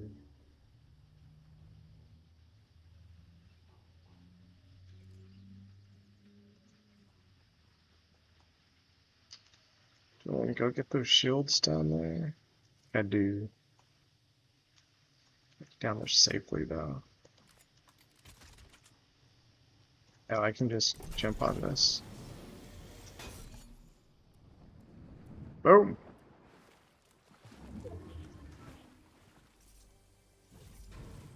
Something nice in here.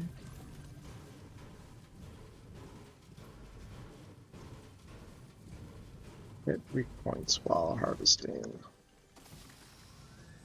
Oh, isn't that nice? Let's take me a sniper rifle. And what I really came down here was for the shields.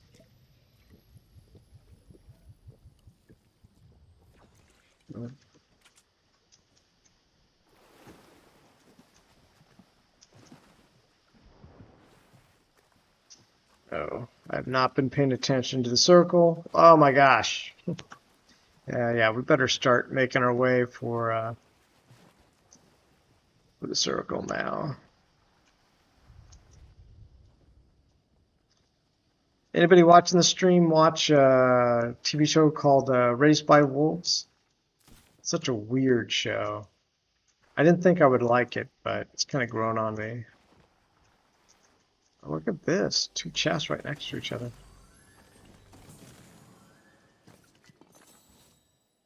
Ranger assault rifle. I mean, it's probably better than nothing. Better than a...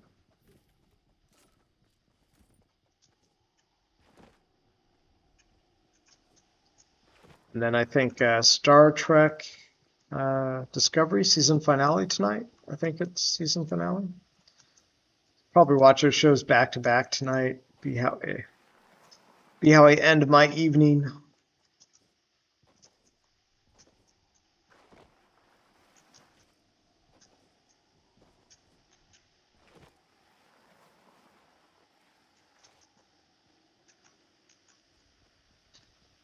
Great. Got the circle is coming up fast on me.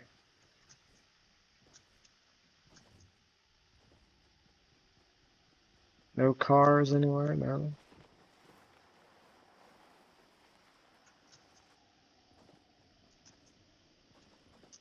My life for a vehicle.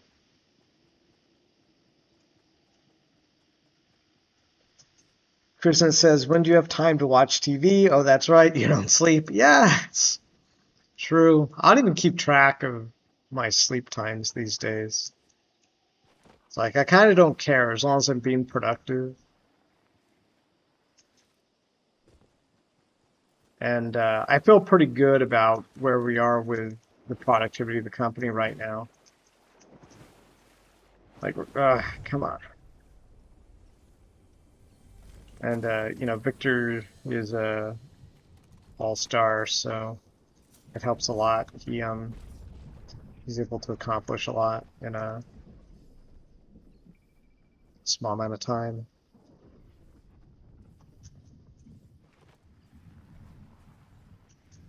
Just losing my health because I'm inside the stained cloud.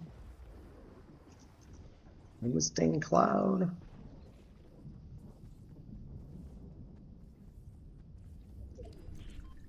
Luckily, I have some of these chug splash things. So let's throw that onto there. Let's get a patch up.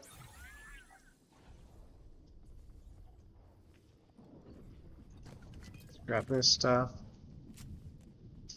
And this car should get me out of here pretty fast.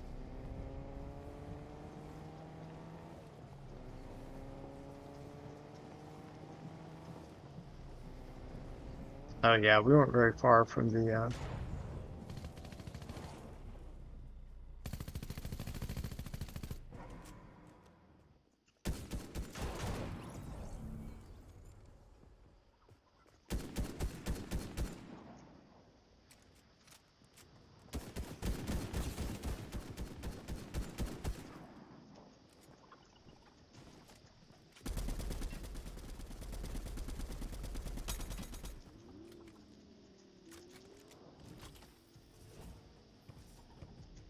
That was not what I wanted.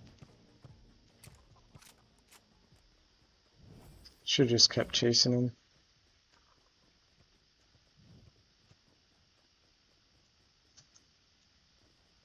Now he can ambush me.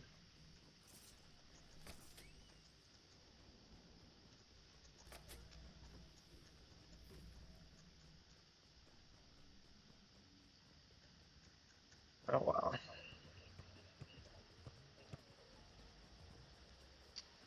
I picked up exactly what I wanted over here. Yeah, that was what I meant to pick up.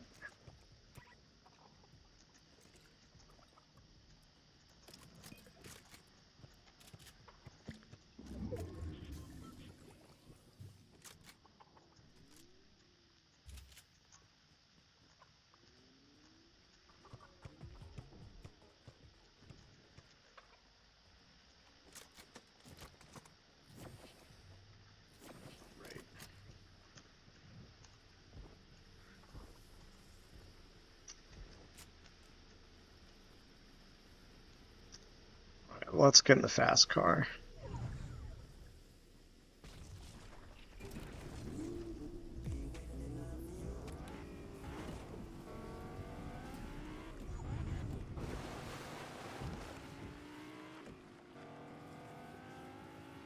Yeah, I actually watch way less TV these days, talking about TV. I used to watch maybe, I don't know how much TV, maybe 10, 12 hours of TV a week. Now it's down to more like, it's way less, way less. Okay. It's maybe more like 3 or 4. Oh, there he is. Oh gosh, he got me good.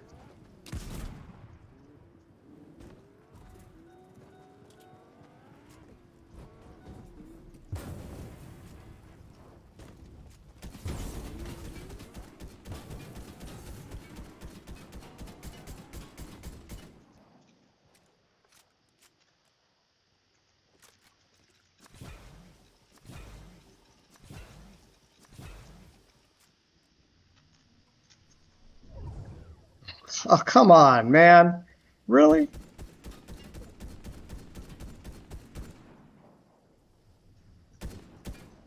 Whatever. Whatever. It'd be really awesome as if he ended up being my bounty here. Dang. It's not my bounty.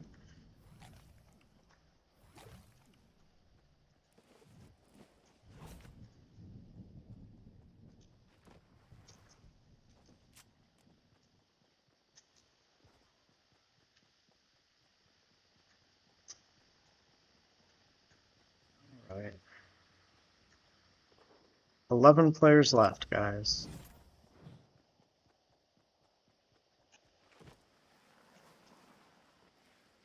Yeah, he just like took off. Oh, that is not what I wanted to do.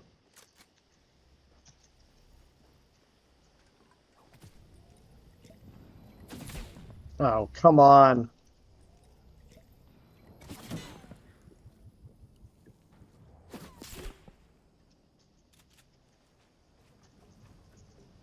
What the? Come on. Come on. No, not that. Are you kidding me?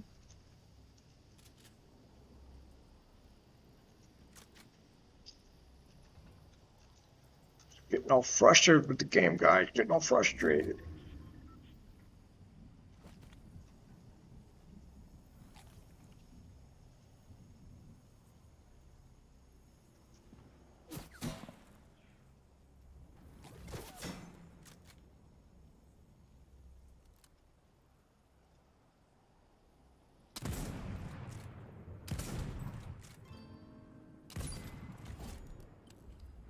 Bam. Got him.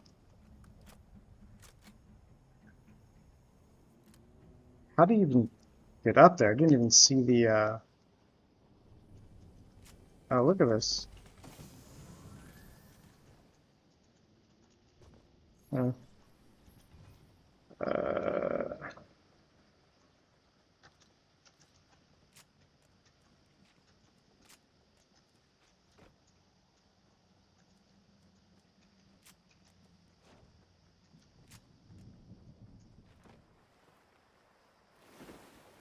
yeah, let's go check out what he had, right? Gotta loot my kill, boys. Gotta loot my kill.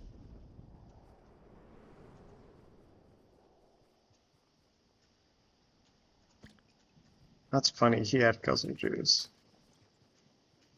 Don't think he used it. See, Smeek says back again for a little bit. I'll continue my college work. Savage Gaming, welcome Savage Santy. Says want to buy Baron skin, right? For this game. That would be nice. Smeek says try to keep up the news, especially with the war. So actively watch like 4 hours a day when you're off, especially if watch it like an hour or 2 days when you're not off. Do you have any family out there or any friends? I really don't have any ties to the Ukraine, although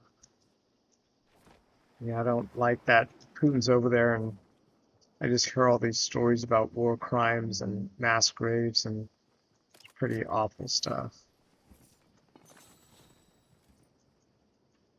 Very awful stuff.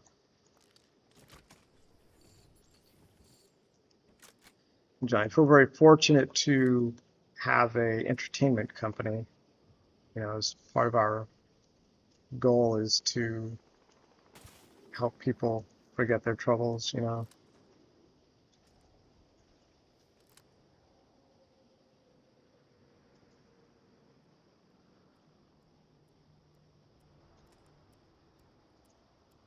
So there's 4 more players left.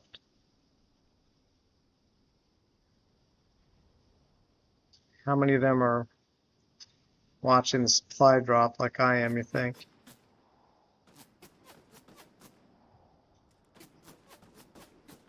Someone's shooting at me? Oh shit, they are. I think we're both using Ranger rifles.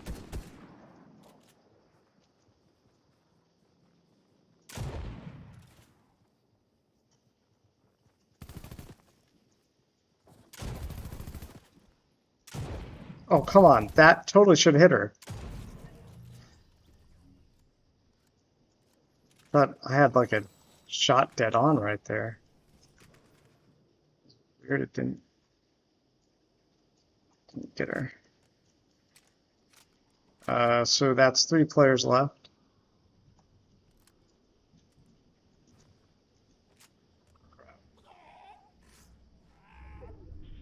Is everybody?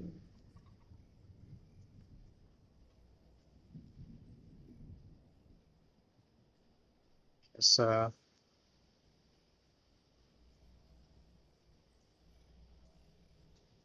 whoever was crap.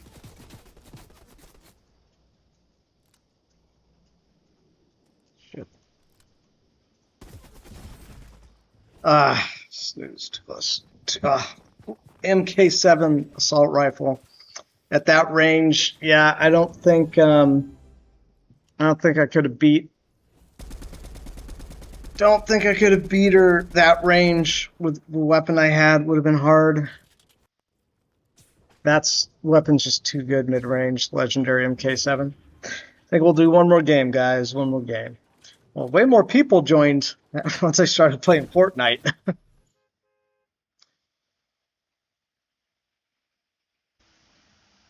see what's going on in the chat. I haven't checked out the chat.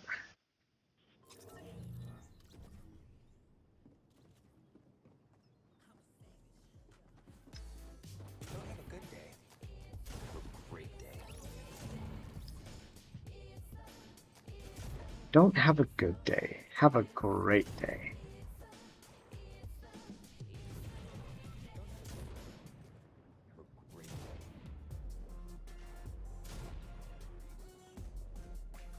Hmm.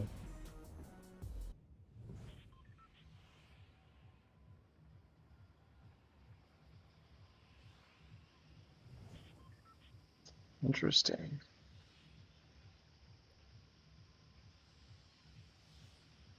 Interesting. All right. Let's go explore part of the map I have not been to before. It's going to be pretty easy. There's a place right below me that I have not been to.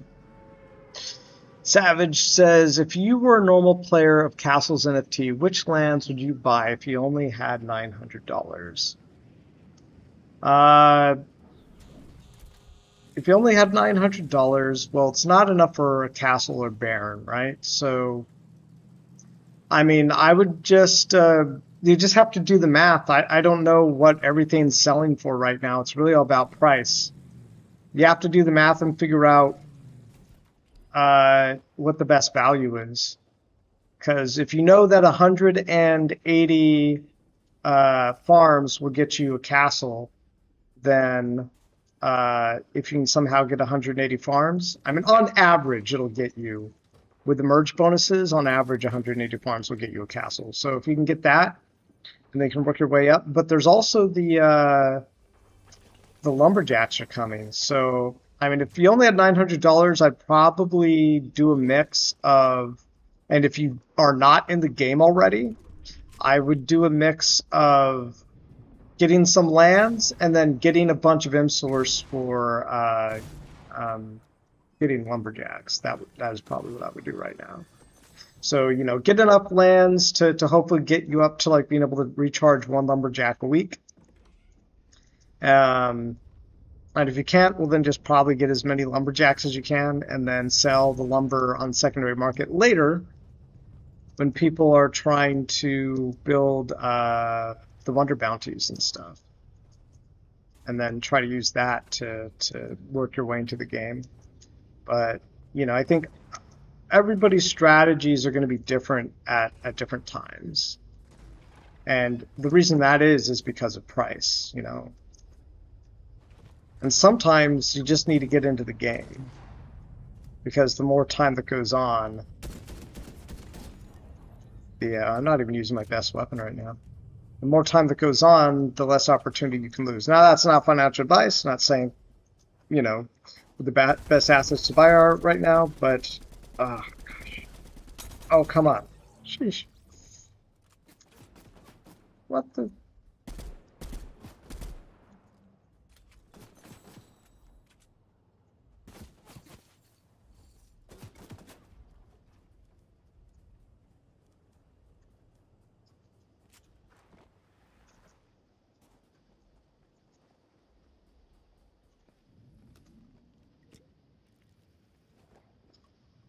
Need some health. If I can heal up, I can kill this person. Alright, let's do it.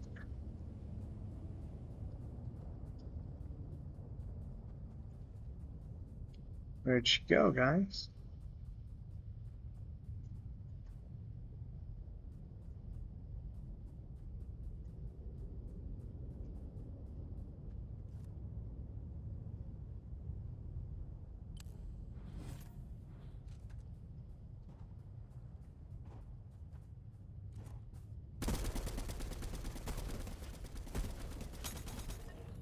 Alright.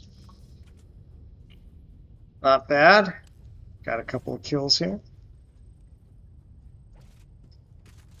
Shoddy. I want to get this place explored, but it's not exploring it. Explored place. You can see on my map, it's all...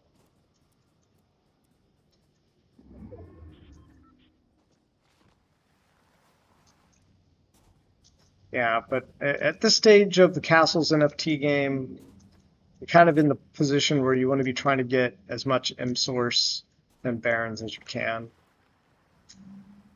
It probably has the most opportunity. Okay, so I just discovered this little portion of the map, but I've not yet discovered whatever this area is. Maybe it's a bug. Maybe it's a bug. Discover area. What the heck is going on? It's like an earthquake. That was weird. You guys see that? Sandworm!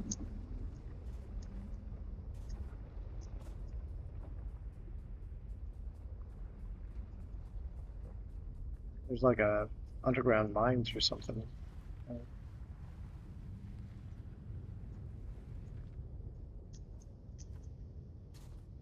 Is this area conscious? I don't know why this area won't like discover itself. It's kind of annoying, guys. There's some shields. I don't have any shields. Shields would be good.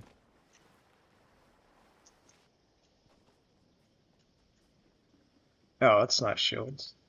It's not shields, guys. It's not shields. It's harpoons. I mean, I don't know. I really don't want it.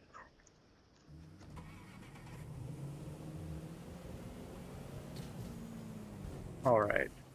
Maybe something good is here. No. No. Let's reorganize this, guys.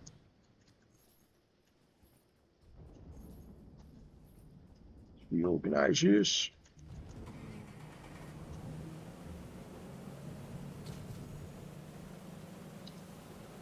We got over here is the tent.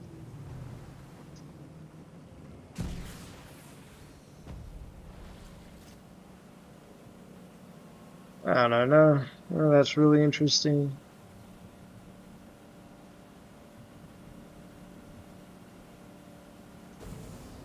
Go to Chonkers and get myself a speedster. Yeah, I don't know why this area of the map on the left is still undiscovered. It's so annoying. I walked all around that whole area. I did. I did.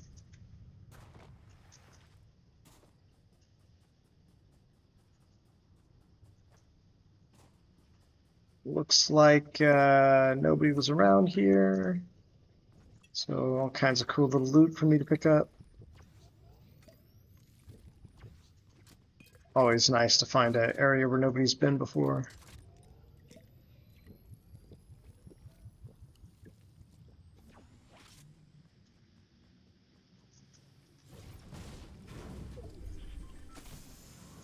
Ooh. Epic shoddy. It's nice.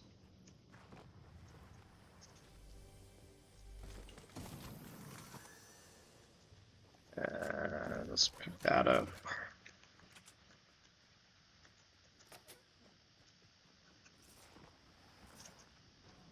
Ooh, Drake's map.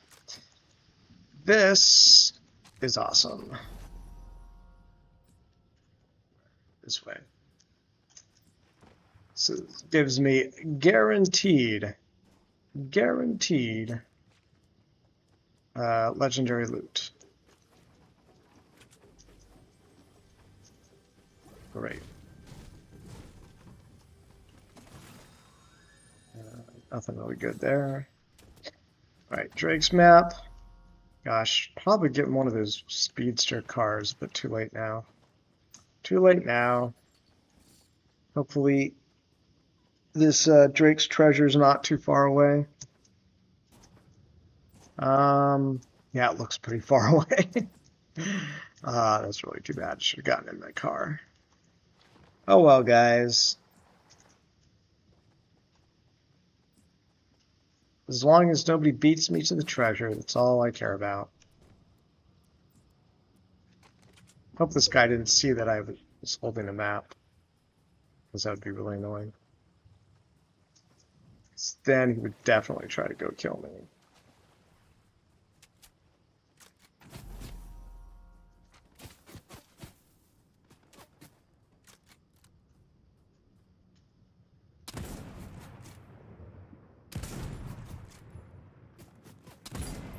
Come on.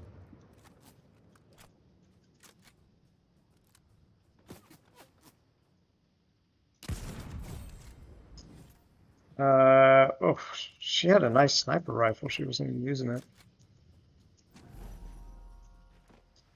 but I want this thing.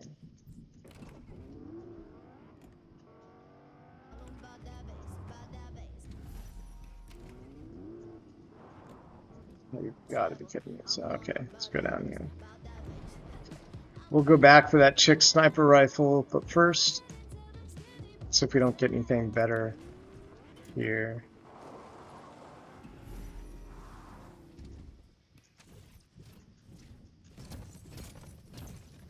Alright, Drake's map, be good to us. Mach 7, legendary. Sniper rifle, legendary.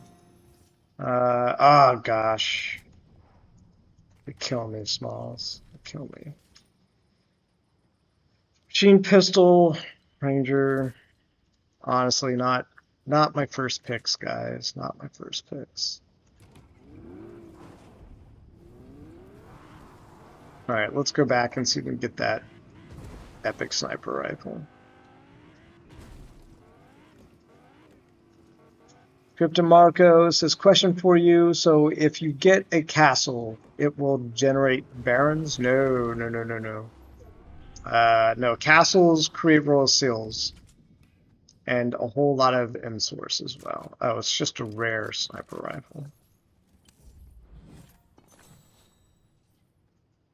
Better than my other sniper rifle, then.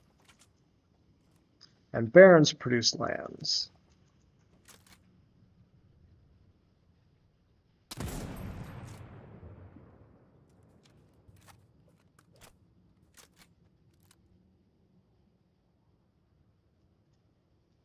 There's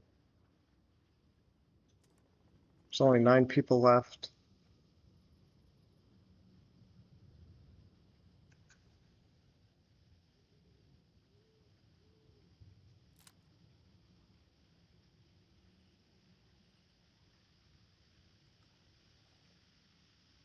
Oh, come on.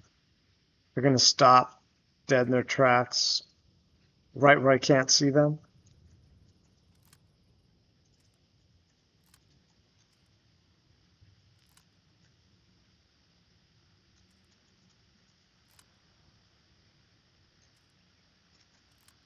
What are they doing?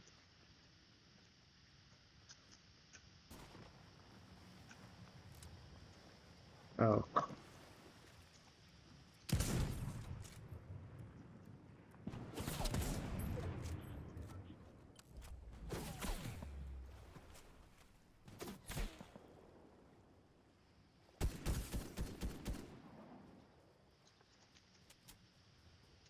Hopefully I don't have a nice shotgun, because I sure do.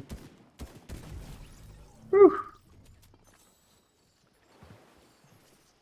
All right.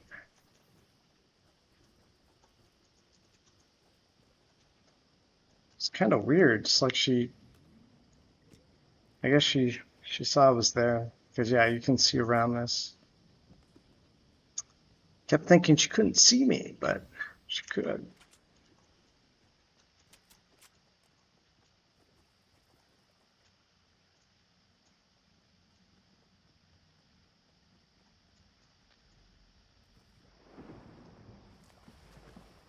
Great, there's a pinata thing over here, but I don't want to mess with him because he'll just draw everybody to me. There's 5 more players left. We're going to go wait for a bounty here.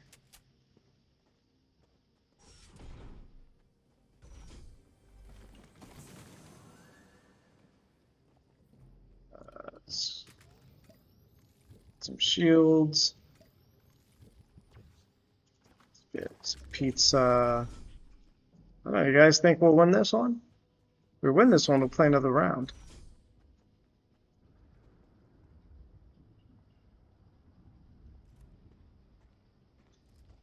Four more players. See if we can let another one of them kill each other.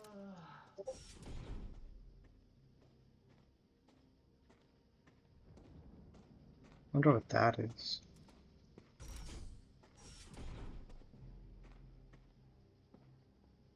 Three players. Let's do this. Oh, he's over here somewhere, huh?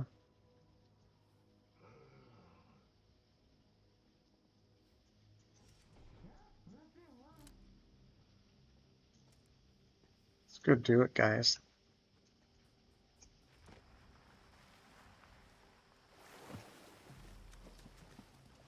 It says he's over here somewhere.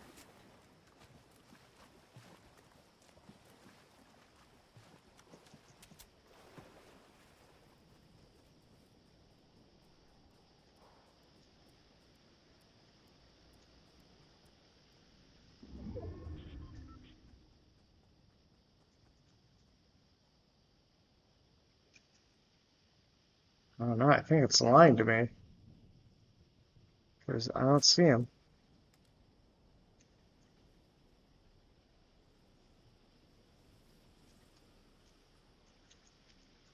or her in this case.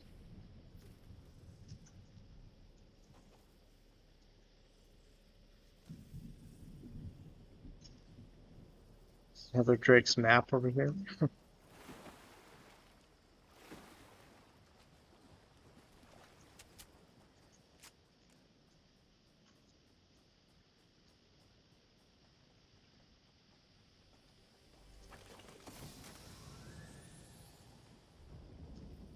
Oh, there's just two of us now. And it's this player. Where are they? It says like they're right on top of me.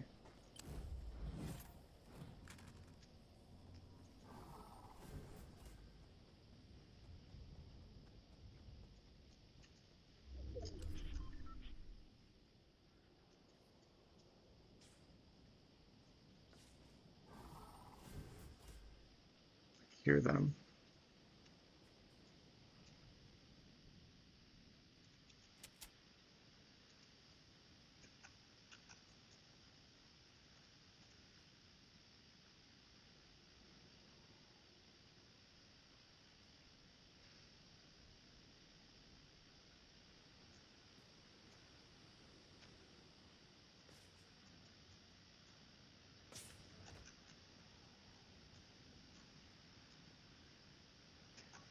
There we go.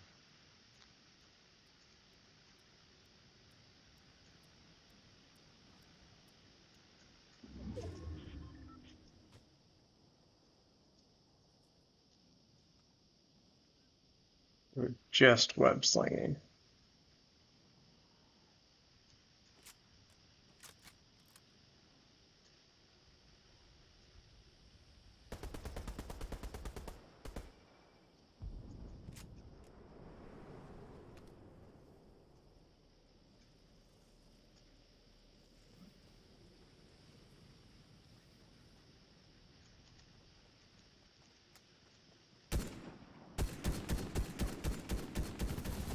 Come on.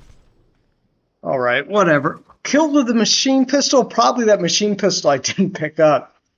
I hate the Ranger rifle, but it was the best weapon I had.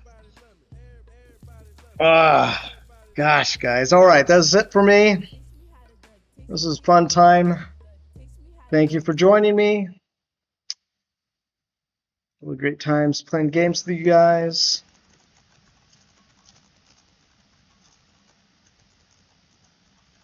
Remember to follow us in our Discord for more Castles NFT information.